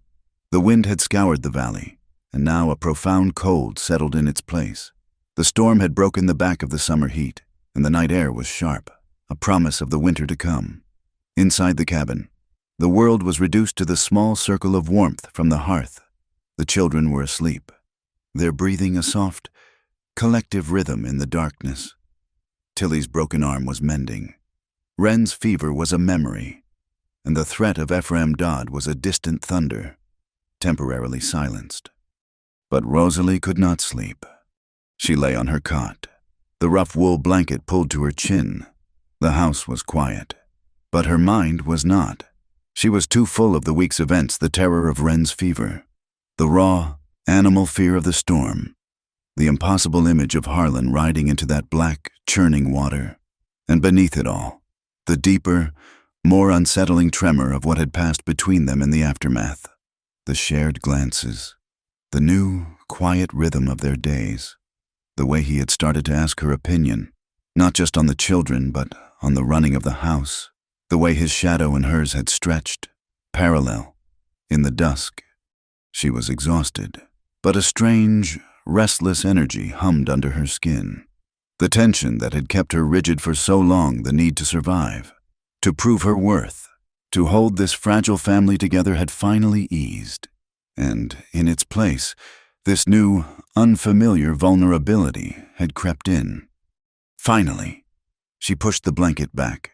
The floorboards were ice cold against the soles of her bare feet. The fire in the hearth had burned down to a bed of deep, pulsing crimson embers. They cast a faint, living light on the rough-hewn furniture. She was not the only one awake. He was at the kitchen table, his back to her. A single candle, burned low, provided a small, flickering pool of yellow light. He was shirtless, but a damp cloth was draped around his neck. Even in the dim light, she could see the dark, map-like bruises on his back and shoulders, the price he had paid for the ride through the flood. He was leaning forward, his head resting in one hand, the very picture of exhaustion. He heard the faint sound of her step and looked over his shoulder. He did not seem surprised to see her. His face, carved by the firelight, was all harsh lines and deep shadows, his features rough as the land he worked. He said nothing, simply watched her as she moved, a silent figure in her white cotton nightgown, toward the weak warmth of the fire. She stood near the hearth, rubbing her arms. The silence stretched, filled only by the whisper of the wind at the chinks in the logs. "You scared me to death," she said, her voice a low, sudden sound in the quiet room. It was an accusation, but it was also a confession. Harlan turned fully in his chair to face her. The damp cloth on his neck betrayed his physical pain, but his eyes were clear and fixed on her. "I was scared, too," he admitted, his voice a low rumble. He paused, as if weighing his next words, a man unaccustomed to sharing the contents of his own mind. "I've ridden in storms before. I've been scared of drowning, scared of breaking my neck." He looked down at his own calloused hands, resting on the table. "This was the first time. I was scared of not coming back. First time I had a place to come back to." His words landed in the small, quiet space between them with the weight of a stone. He had named it. He had called this place, this collection of lost souls, a place to come back to. He had called it a home, and in doing so, he had, without meaning to, named her as the center of it. Rosalie felt her breath catch. The restlessness, the strange energy she had felt, now had a name. It was fear. Yes, but it was also this powerful, terrifying, and profoundly gentle pull toward the man sitting in the shadows. She moved from the fire and sat in the chair opposite him at the table. The small, guttering candle was between them. She laid her hand on the rough, scarred wood of the table, her palm up. "You're back," she said softly. "The doctor should have looked at you." "I've had worse," he said, dismissing it. She didn't argue. His gaze dropped to her hand, lying open on the table. For a long moment, he just looked at it. Then, slowly, as if moving against a great weight, he reached out and covered her hand with his. His hand was immense. It was rough, the calluses thick as leather, the knuckles scarred. It was a hand that knew only hard work, a hand that had tamed horses and snapped splintered boards. And yet, the pressure was _ibly gentle. It was not a gesture of taking, but of giving, of warmth, of shelter. He didn't grip her hand, he just covered it, his thumb resting lightly on her pulse. Rosalie's heart, which had been racing, suddenly felt held safe. She looked down at the sight of his dark, rough hand covering her own paler, softer one, and she felt a sudden, ridiculous laugh bubble up in her throat, a laugh that was half a sob. She looked up at him, her eyes shining in the candlelight. She touched the high, stiff collar of her own nightgown. It was buttoned all the way to her throat, a modest, protective barrier she wore even in sleep. It was her armor, the uniform of Miss Quaid, the governess, the woman who had to be strong, who had to be proper, who had to keep the world at bay. "Undo me," she whispered, and the nervous, trembling laugh finally escaped. Harlan's gaze flickered from her eyes to the small pearl button at her throat. He did not move. He was a man of action, but he was also a man of profound, intuitive understanding. He heard the words she had spoken, and he understood the 1,000 words she truly meant. She was not asking him to unbutton her gown. She was asking him to unburden her heart. She was asking him to help her remove the armor she had worn for so long she no longer knew how. His eyes met hers again, and in them she saw a question. He was asking for permission.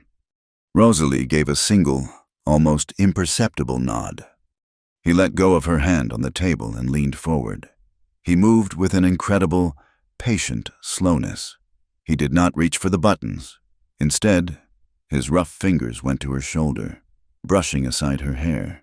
He found the small, stiff brooch she had forgotten to remove, a pin that held the folds of her collar neatly in place. It was a pin of propriety, of defense. His touch was not clumsy, as it had been with the sewing needle. It was deliberate. His fingers were warm against her skin as he carefully, skillfully worked the clasp. He didn't fumble, he didn't rush. His eyes never left hers, asking at every second if this was all right. His hands were steady, supportive. He drew the pin free and set it softly on the table, beside the candle. He had unpinned her. He had removed the first piece of the armor. His hands rested on her shoulders, his thumbs gently brushing her collarbones. The distance between them was now only a few inches. He smelled of the damp night air, of pine, and faintly of the wood smoke that clung to his skin. He didn't pull her to him. He simply leaned in. The first kiss was a surprise. Not in its happening, but in its nature. It was not a kiss of demand, or of hunger. It was a kiss of simple, profound recognition. It was a question and an answer all in one. His lips were not soft, but they were warm and incredibly gentle. It was a hesitant press, a sharing of breath, a moment of absolute stillness. Then his hand, the one that had covered hers, moved to her back. It spread wide against her shoulder blades, a gesture that was not of possession, but of pure, solid support. He was holding her up, anchoring her. He kissed her again, more deeply this time, but with the same patient, respectful care. It was a promise. It was a shelter. Rosalie felt the last of her strength, the rigid posture she had held for years, finally dissolve. A sigh escaped her, a sound of surrender, and she leaned into him, resting her forehead against his solid, naked shoulder. His skin was warm. She could feel the steady, powerful beat of his heart under her cheek. Her own heart was hammering against her ribs, a frantic, trapped bird. But she felt, for the first time in her adult life, completely and utterly safe. She slid her hand from the table and found his, their fingers interlaced, her small, smooth fingers lost among his large, calloused ones. It was a perfect fit. A small clink from the stove broke the silence. The old coffee pot, still sitting on the cooling iron, settled with a metallic groan as the fire died. It was a small, absurdly domestic sound. It pulled them from the depths, back to the small, cold cabin. A quiet laugh rumbled in Harlan's chest, vibrating against her forehead. Rosalie smiled against his skin. A small, shared moment of mirth. Real life, with its cooling coffee pots and its hard floors, was still here. And then, another sound. A creak of a floorboard from the children's side of the room. Instantly, they moved. It was not a guilty, panicked separation. It was the smooth, instinctive reaction of two parents. Harlan released her, his hands falling from her back. He didn't move far, just created a respectable space. Rosalie straightened up, her hand instinctively going to her collar, to the place where the pin had been. Jonah stood in the doorway, rubbing his eyes, his small nightshirt trailing on the floor. "Rosalie, I'm thirsty," he whispered, his voice thick with sleep. "Of course, sweet one," Rosalie said, her voice perfectly calm and even. She stood up and went to the water bucket, her movements as smooth as if she had been waiting for him. Harlan remained seated at the table, his presence a quiet, solid shadow. Not alarming, just there. Rosalie filled a dipper and knelt. Holding it for Jonah, he drank, his eyes, in the dim light, looking from her to Harlan and back again. He saw nothing frightening. He saw only the two adults who made up his world. Awake in the night, he finished drinking, gave a sleepy, satisfied sigh, and padded back to his cot.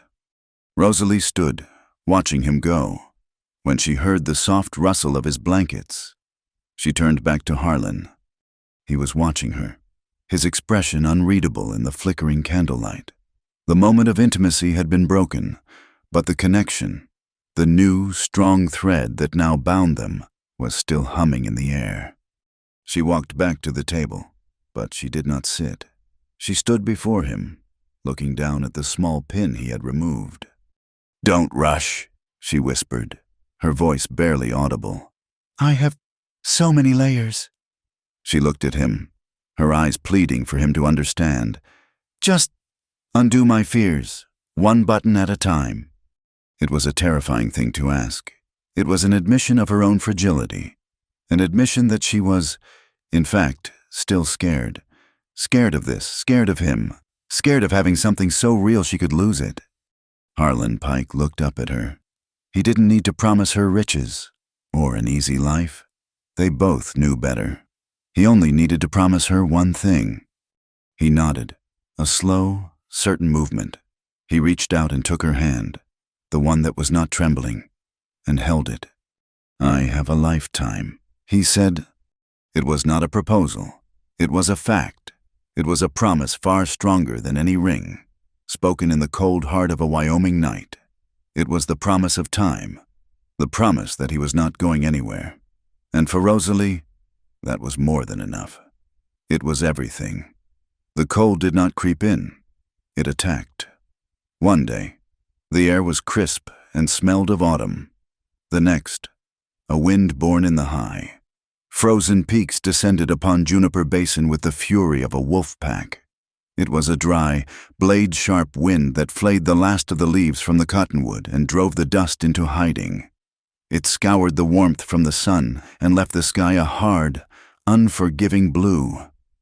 Then came the snow. It began as a flurry of fine, hard crystals, like salt thrown against the window panes. By nightfall, it was a thick, silent, ceaseless curtain, burying the world in a shroud of white.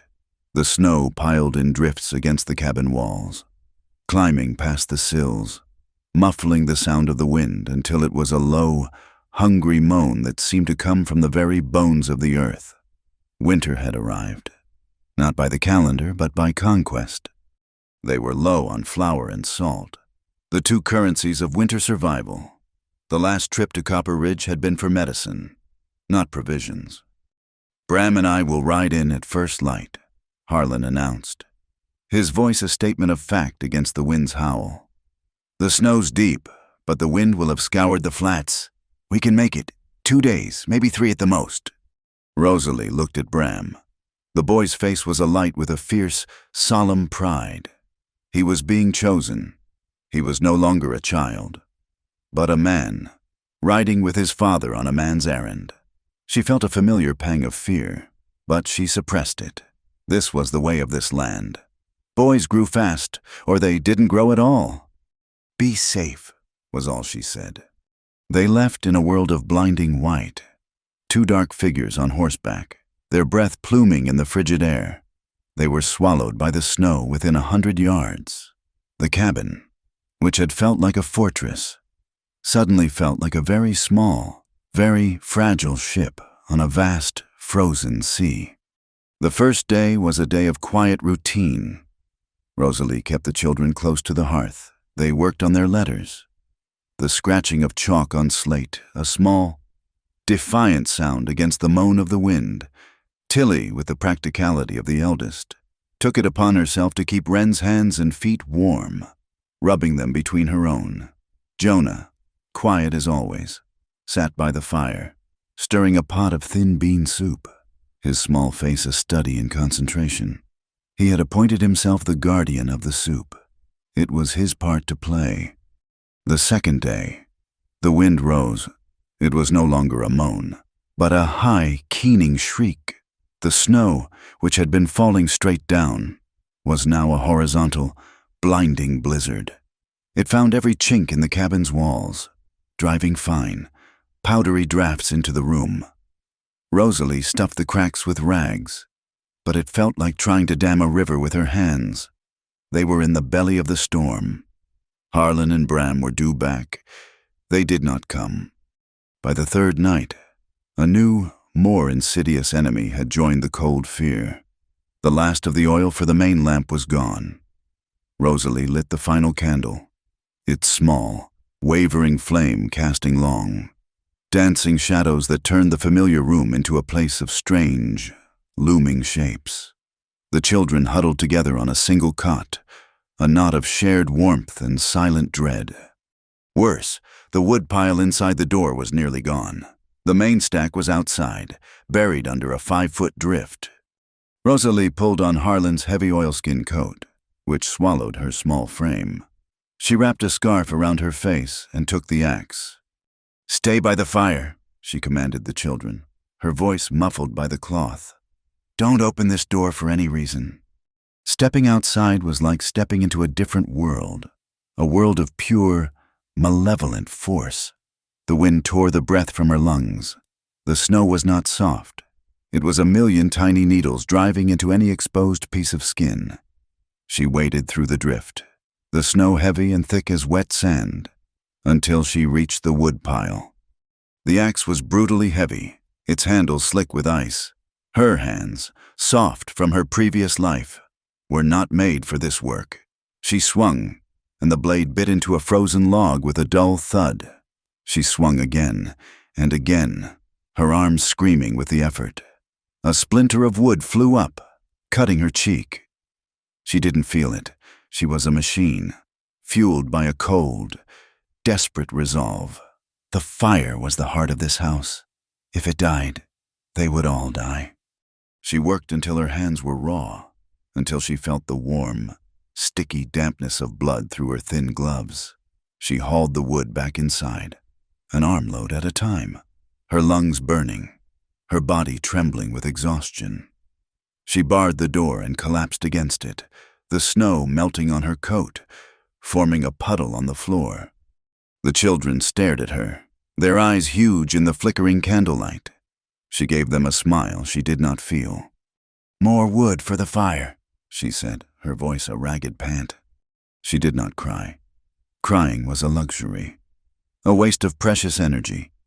Instead, as she sat by the fire, her bleeding hands wrapped in rags, she found herself whispering.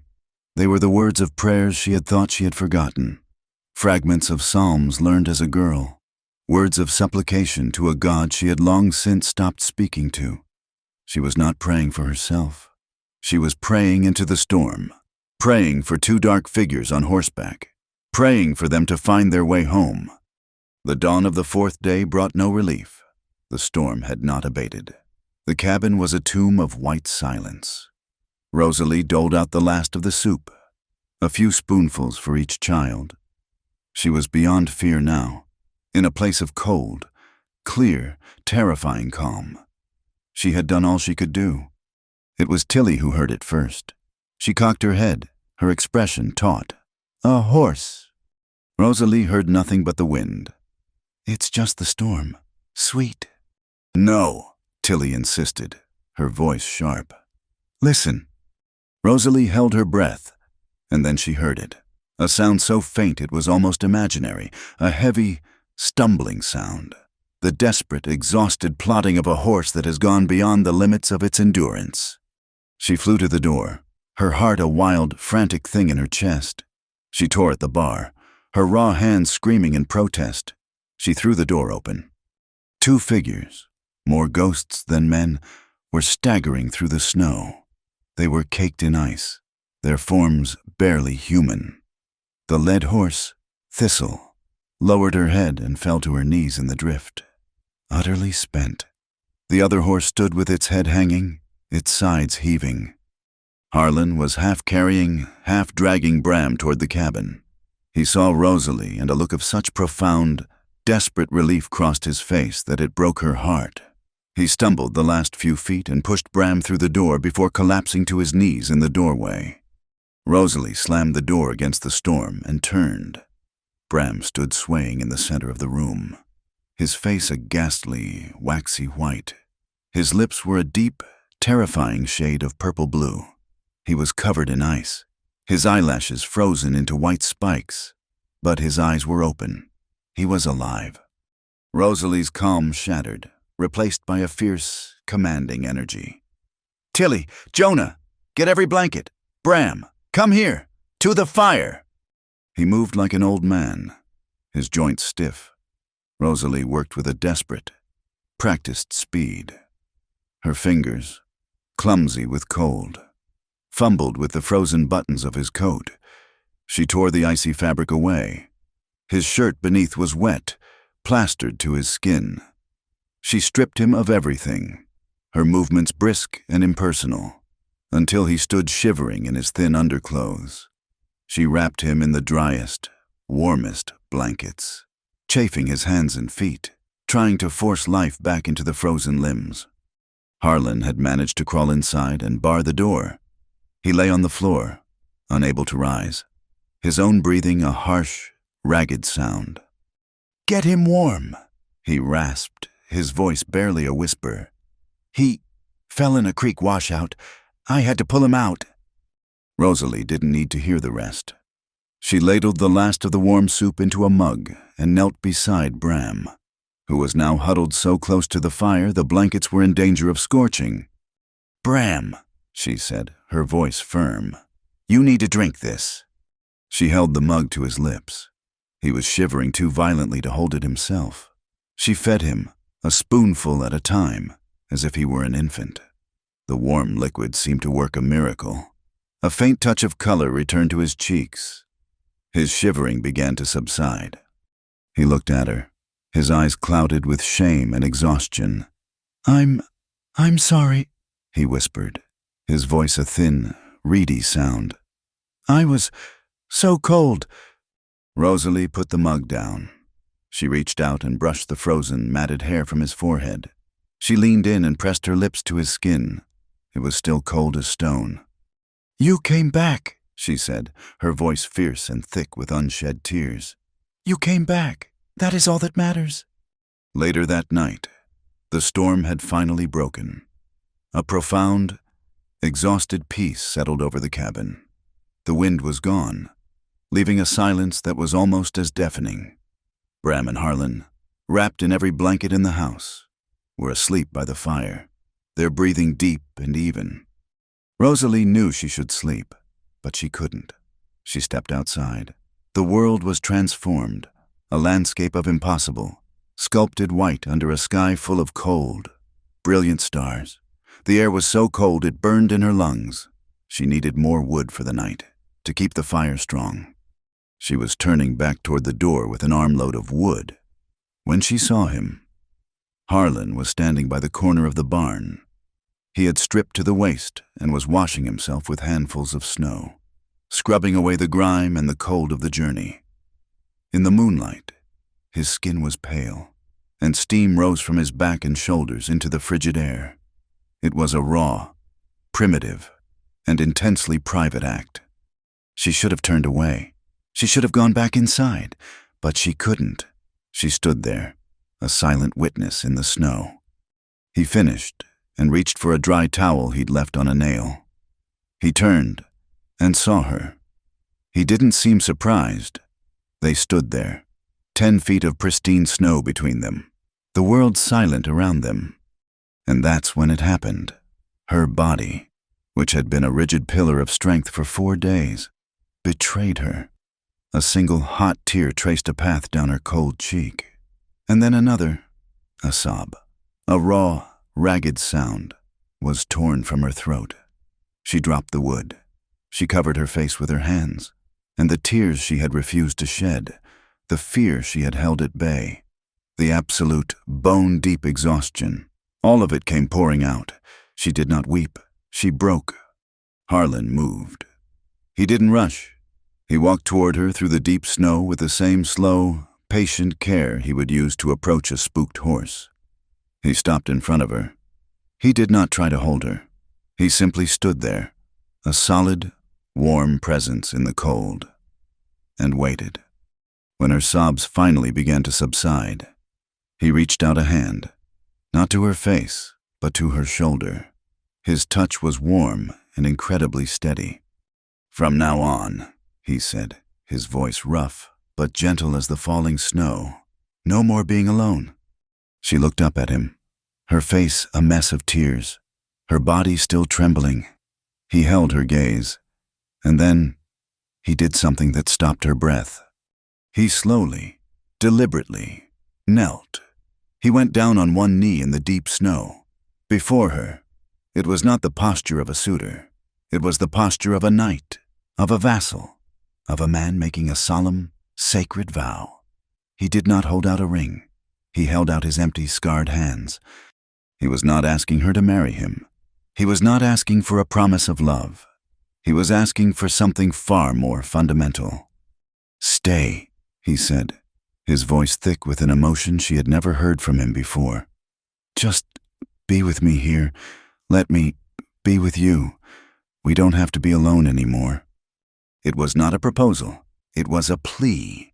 He was asking her to officially bind her life to his, not with a piece of paper, but with a simple, shared promise to face the next storm, and the one after that, together.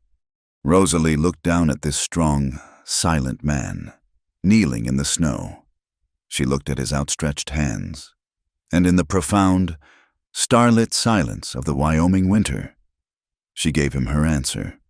She did not speak. She simply nodded. The thaw was a messy, gradual affair. The world, which had been a study in stark white and black, dissolved into 1,000 shades of brown and gray. Water dripped from the eaves of the cabin, a relentless, metronomic clock ticking away the last of the winter. Rivulets of meltwater carved new paths through the muddy yard. With the melting snow came the return of the world, and with the world came Ephraim Dodd. He arrived on a day when a weak, watery sun was trying its best to assert its authority. He was, as always, immaculate, his black suit a stark rebuke to the mud and slush of the valley. He did not dismount. He handed a folded paper to Harlan, his expression as neutral as a stone. "The hearing for your petition of guardianship is scheduled," he said, his voice carrying on the damp air. "1 week from today, 10 o'clock, the meeting hall in Copper Ridge." Harlan took the paper. "We'll be there." Dodd nodded. "You should also know," he added, a flicker of something that might have been professional courtesy in his eyes, "that a counter-petition has been filed, an objection to your claim." A cold knot formed in Rosalie's stomach. She had stepped out onto the porch, her hands wrapped in her apron. "An objection from whom?" "A Mr. Ward Ketter, foreman of the Cyrus Vale outfit." Harlan's head snapped up. His expression, which had been one of grim resignation, hardened into something dangerous. "Ketter, what business is it of his?" "Mr. Ketter's petition," Dodd said, consulting a note from his pocket, "states that the children, as wards of the territory, would be better served by learning a practical trade. He has offered to take them on at the Vale Ranch for vocational training." The euphemism hung in the air, ugly and transparent. Vocational training at the Cyrus Vale Ranch was a well-known sentence. It was a place that broke horses and men with equal indifference. It was a life of grueling, endless labor for a few dollars and a bed in a flea-ridden bunkhouse. For children, it would be a form of bondage. "He wants slave labor," Harlan said, his voice a low, flat growl. "He wants to teach them a trade," Dodd corrected, his voice devoid of emotion. "The magistrate will hear both petitions and decide what is in the best interest of the children. 1 week." He turned his horse and rode away, leaving a silence that was heavier and more threatening than the deepest snowdrift. The news hit Copper Ridge like a thrown rock. The town, which had been united in its support after the storm, was now split. The Cyrus Vale Ranch was a powerful entity. It employed half the drifters in the county and bought its supplies in bulk from Alma Griggs. To side against its foreman was a risky proposition. Some argued that Ketter was right. A trade was more valuable than reading poetry. Others whispered that Pike was a recluse, an oddity, and that a woman with no husband had no business raising 4 children who weren't hers. But their champions were fierce. Alma Griggs, her face set like granite, put a large ledger on her counter. At the top of the page, She wrote in her powerful scrawl, "We, the undersigned, attest to the good character of Harlan Pike and Rosalie Quaid, and to the excellent care they provide for their children." She signed her name with a flourish, the first to draw a line in the sand. Owen Rook, the blacksmith, cooled his forge and walked the length of the town, his presence as solid and unyielding as the iron he worked. He spoke in low, certain tones to the men who wavered, reminding them of the night of the storm, of a man who rode into a flood. Doctor. Mercy Talcott made her rounds, and at each house, she spoke of medical facts of a perfectly set bone, of a fever broken by quick, intelligent action. The petition grew, signature by signature, a testament of community against the cold calculus of profit. The night before the hearing was taut with a fragile, nervous energy. The children knew. They felt the tension in the air, in the way Rosalie's hands trembled slightly as she served the stew, in the way Harlan stared into the fire, his jaw tight. After the children were in bed, Rosalie brought out her own ledger. It was a simple, cloth-bound book. For weeks, she had been keeping it. She had traced the outline of Jonah's hand, marking his growth. She had recorded Wren's increasing weight. She had pasted in a sample of Tilly's neat, careful script. She had even convinced Bram to draw a picture of his horse, a surprisingly detailed and sensitive sketch. It was not a legal document. It was a record of love, a testament of care. This would be her evidence. It was Bram who broke the silence. He had slipped out of his cot and was standing at the window, a small, tense silhouette against the moonlit yard. "There's a light," he whispered, his voice sharp with alarm. "Down by the Salt Draw crossing." Harlan was on his feet in an instant, Rosalie right behind him. They peered through the window. It was not a lantern.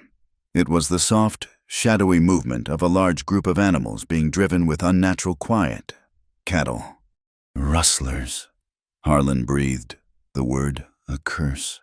And on this night of all nights, he reached for the rifle he kept mounted over the hearth. "Wait," Bram said, his voice tight. "I know that horse. The big gray. That's Ward Ketter's horse." Harlan froze. It wasn't just a random crime. It was a provocation. Ketter was moving cattle, likely stolen from a smaller ranch, using the cover of the night in the proximity of the hearing to his advantage. He was arrogant. He was untouchable. Harlan's face was a mask of cold fury. He was a man being tested, pushed to the very edge. A violent confrontation, a shootout on the night before the hearing, would ruin everything.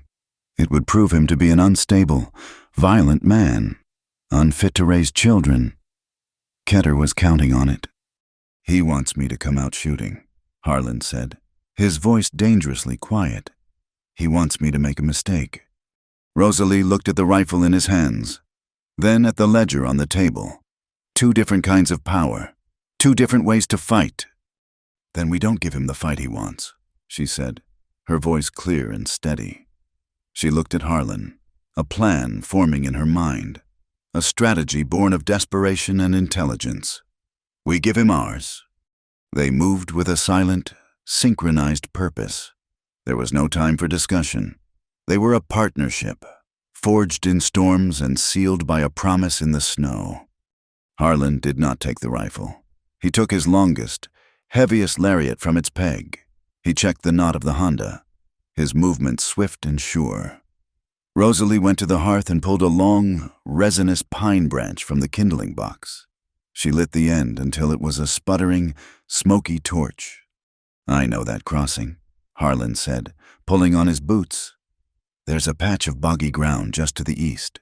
If they're pushed that way, they'll get stuck. Then I'll be the light that pushes them," Rosalie replied, her face grim in the torchlight. They moved out into the cold. Clear night. They did not ride. They moved on foot, shadows slipping through the sagebrush. As they neared the crossing, they could hear the lowing of the cattle and the muffled curses of the men driving them. There were 3 of them, just as Bram had said. Ward Ketter was on his big gray, a dark, arrogant shape in the moonlight. Harlan and Rosalie split up. He circled wide, a predator moving in the darkness. Rosalie took a more direct path, the torch held low, its light hidden by her body. She stopped at the edge of the clearing, her heart hammering against her ribs. She could see them now, pushing the dozen or so stolen steers toward the shallow part of the creek. She waited for Harlan's signal. It came, a perfect, low whistle, the call of a night bird. Rosalie stepped out from the shadows. She raised the torch high, the sudden flare of light and the sight of her, a lone, spectral figure appearing from nowhere, spooked the lead steers. They shied away from the light, their eyes rolling white with fear, turning directly toward the boggy ground Harlan had described. "What in the hell?" Ketter roared, trying to turn his horse. At that moment, from the opposite side of the herd came a sound that ripped through the night. It was a cacophony of metallic clanging, a wild, unholy racket. Harlan had found a line of old tin cans and cowbells strung up on a homesteader's abandoned fence line and was shaking it with all his might. The cattle, already spooked by the light, panicked. They stampeded, not away, but directly into the trap, their hooves sinking into the soft, marshy ground, their momentum lost in an instant. Ketter and his men were thrown into chaos, trying to control their horses and the now mired cattle. "It's Pike!" one of the men yelled. "He's here!"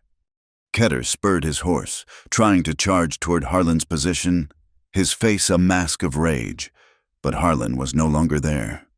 He had moved, circling back. As Ketter's horse lunged forward, a rope snaked out from the darkness. It did not aim for the man. It looped perfectly around the horse's front legs. Harlan pulled. The horse, its legs hobbled, went down in a heap. Throwing Ketter hard to the ground, he landed with a grunt. The wind knocked out of him. His own reins, tangled in his fall, wrapped around his wrist, trapping him. The other two rustlers, seeing their leader down and the cattle hopelessly stuck, did not wait. They turned their horses and fled into the darkness. It was over. No shots fired, no bloodshed. It was a clean, quiet victory of strategy over brute force. As Harlan walked out of the shadows, coiling his rope, a fourth rider appeared on the ridge. It was Ephraim Dodd. He had clearly been on his way to the ranch for an early start to the hearing.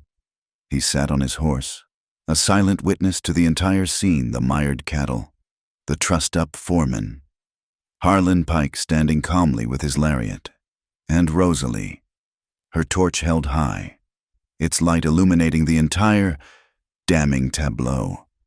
The hearing was held in the Copper Ridge Meeting Hall, a large, drafty room that smelled of stale coffee and sawdust. The entire town seemed to be there, packed onto the rough wooden benches. On one side sat Ward Ketter, his face sullen, flanked by the owner of the Cyrus Vale Ranch. On the other sat Harlan and Rosalie, with the children on the bench behind them. The magistrate, a stern, tired-looking man named Judge Miller, listened impassively as the official charges were read, not only cattle rustling, but a formal complaint from Ephraim Dodd for attempting to exploit wards of the territory for personal gain. Ketter's defense was weak. He claimed he was moving his own cattle, that he had been ambushed, but his story crumbled under the weight of Dodd's dry, factual testimony. Then, it was Rosalie's turn. She did not speak of the law. She walked to the front of the room and placed her cloth-bound ledger on the judge's bench. "Your Honor," she said, her voice clear and steady, "this is my evidence. This is not a record of property, but of people." She opened the book. "This is Tilly's handwriting. She is learning to form her letters. This is a record of Wren's weight. She has gained 3 pounds since I arrived. She is healthy. This," she held up the drawing, "is a picture of a horse, drawn by Bram. He has an artist's eye, and this," she turned to a page with a simple tracing, "is the outline of Jonah's hand. It is small, but it is growing stronger every day. My evidence, sir, is that these are not unclaimed assets. They are children, and they are thriving." Next, Dr. Mercy Talcott was called. She spoke of the night of the storm, her testimony crisp and professional. She described Wren's fever, Rosalie's immediate and correct medical response, and Harlan Pike's impossible ride. "I am a woman of medicine, Your Honor." She concluded, "I deal in facts, and the fact is, that child is alive today because of the swift action and profound courage of these two people." Finally, Alma Griggs stood up. She did not address the judge, but turned to the crowded room. "I've lived in this town for 30 years, she said, her voice booming. "I've seen folks build ranches, build families, build fortunes, but what I saw this last month was something different. I saw a man who opened his home to the lost. I saw a woman who reminded us that community isn't just a word you say on Sunday. That pair," she pointed a thick finger at Harlan and Rosalie, "they didn't just build a kitchen, they built a neighborhood, and it's a neighborhood I'm proud to be a part of." A smattering of applause started, then grew, a wave of sound that filled the drafty hall. Judge Miller banged his gavel. He looked at the sullen face of Ward Ketter. He looked at the ledger, still open on his bench. He looked at Ephraim Dodd, who gave a single, almost imperceptible nod. He cleared his throat. "In the matter of the guardianship of the minors Bramford, Matilda, Jonah, and Wren," he said, his voice ringing with finality, "this court finds in favor of the petitioners. Joint guardianship is hereby granted, in perpetuity, to Mr. Harlan Pike and Miss Rosalie Quaid." A collective sigh of relief went through the room. Rosalie felt her knees go weak. She turned and was engulfed. The children, all 4 of them, threw themselves at her, their arms wrapping around her waist, their faces buried in her dress. Harlan's large hand came to rest on her shoulder, a solid, grounding weight. As the room erupted in chatter, 2 deputies came forward and put Ward Ketter in handcuffs. They led him out through the crowd. As he passed the doorway, a piece of melting snow fell from the eaves and dripped down the back of his neck. He flinched, as if touched by a hot iron, the water tracing a path down his skin.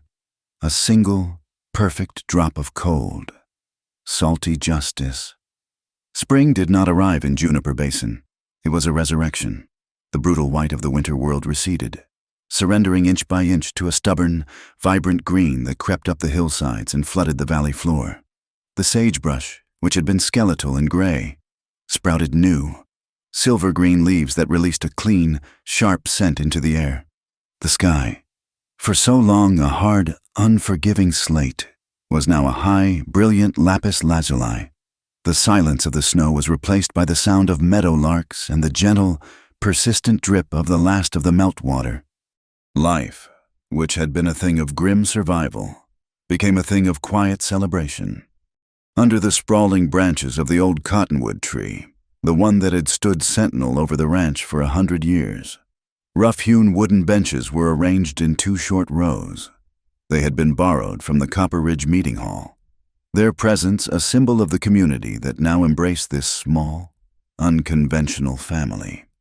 There was no pulpit, no formal altar, only a small, sun-warped table covered with a clean piece of linen. On it sat 2 objects, a simple clay mug filled with the wild purple lilacs that grew near the creek, and a round, rustic loaf of bread, its crust cracked and dusted with flour, baked by Rosalie that morning. It was the bread of their daily life, elevated for a day into something sacred. Owen Rook had forged the rings. They were not gold or silver, but simple, burnished bands of copper, the metal of his trade.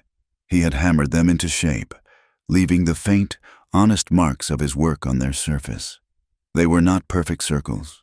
They were strong, and they were warm to the touch, imbued with the fire of the forge and the strength of a friend's hands. Rosalie stood in the doorway of the cabin, her hand resting on the frame. She wore a simple dress the color of fresh cream, a dress she had sewn herself from a bolt of cotton Alma Griggs had insisted was a gift. It was plain, unadorned, and yet on her, it seemed to glow in the soft spring light. Her hair was not in its usual severe bun, but pinned loosely, allowing soft auburn tendrils to frame her face. She was not a young, blushing bride. She was a woman who had walked through fire and flood, and had arrived, finally, at a place of peace.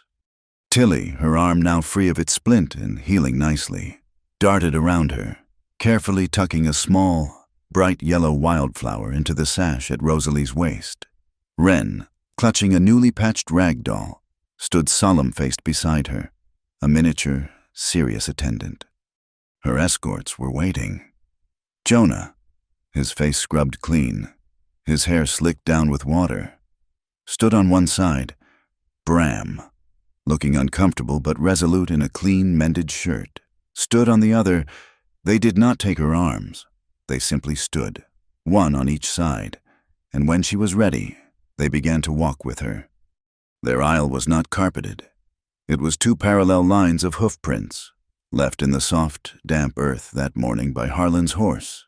They walked the path of a working ranch, a path of daily labor, toward the small gathering under the cottonwood.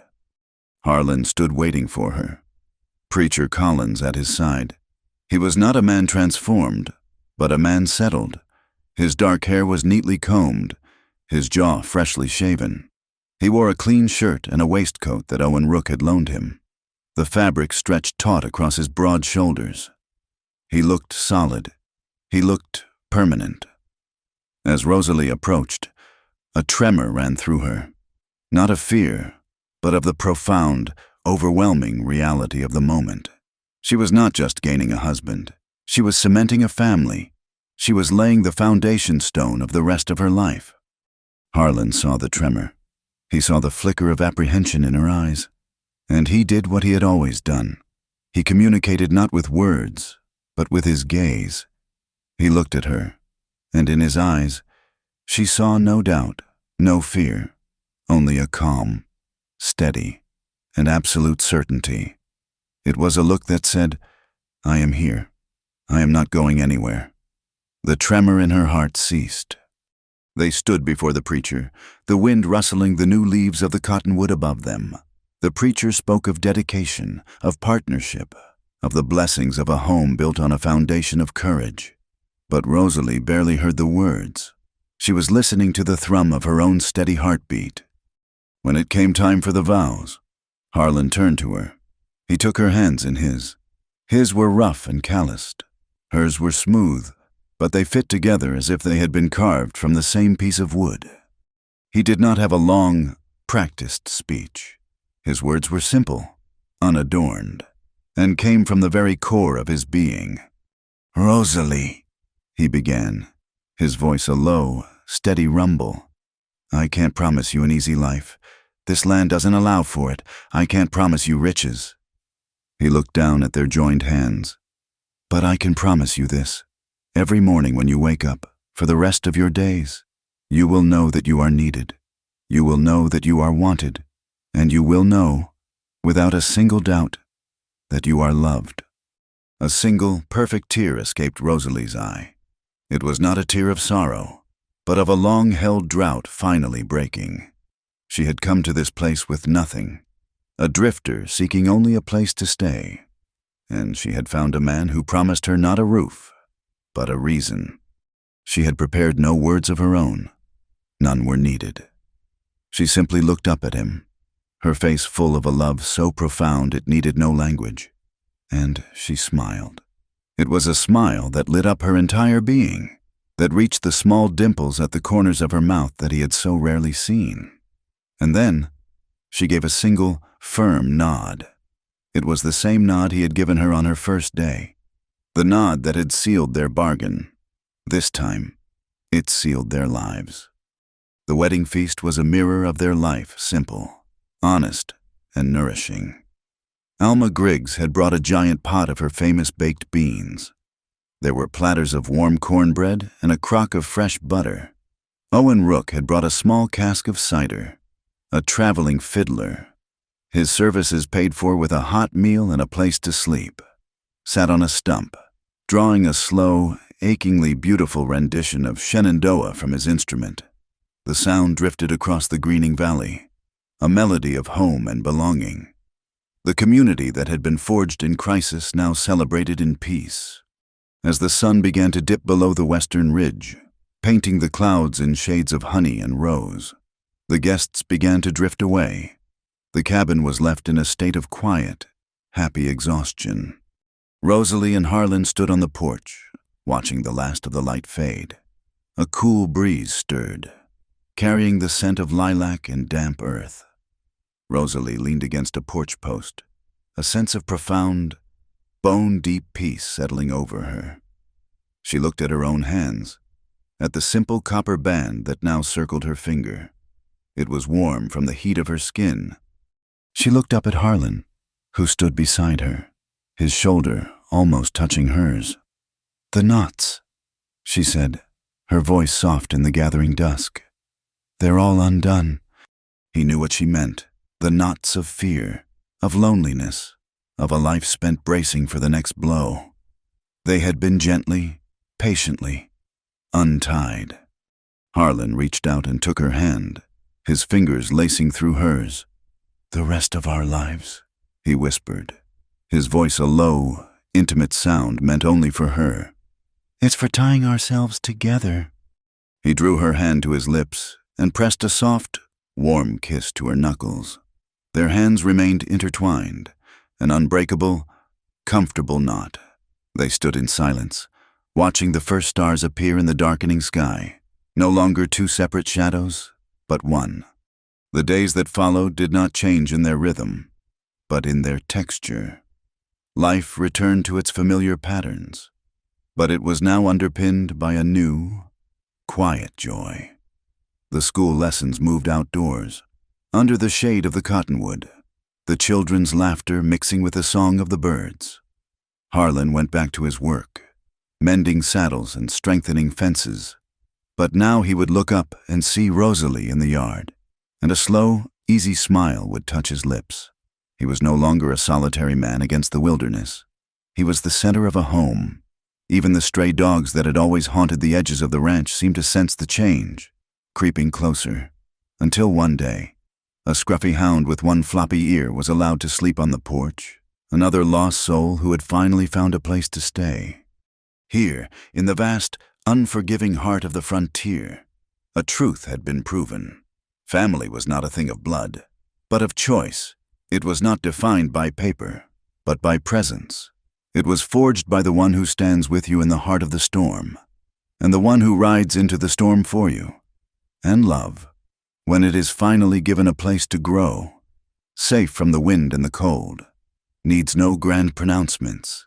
It only needs a quiet place, and a single, trusting whisper, "Undo me." Thank you for listening to our story. We'd love to know where in the world you're tuning in from, so please let us know in the comments below, and share your thoughts. If you enjoyed this tale, please subscribe to our channel, Wild West Stories 1850. Give this video a like, and consider hitting that hype button to help this story reach more listeners just like you.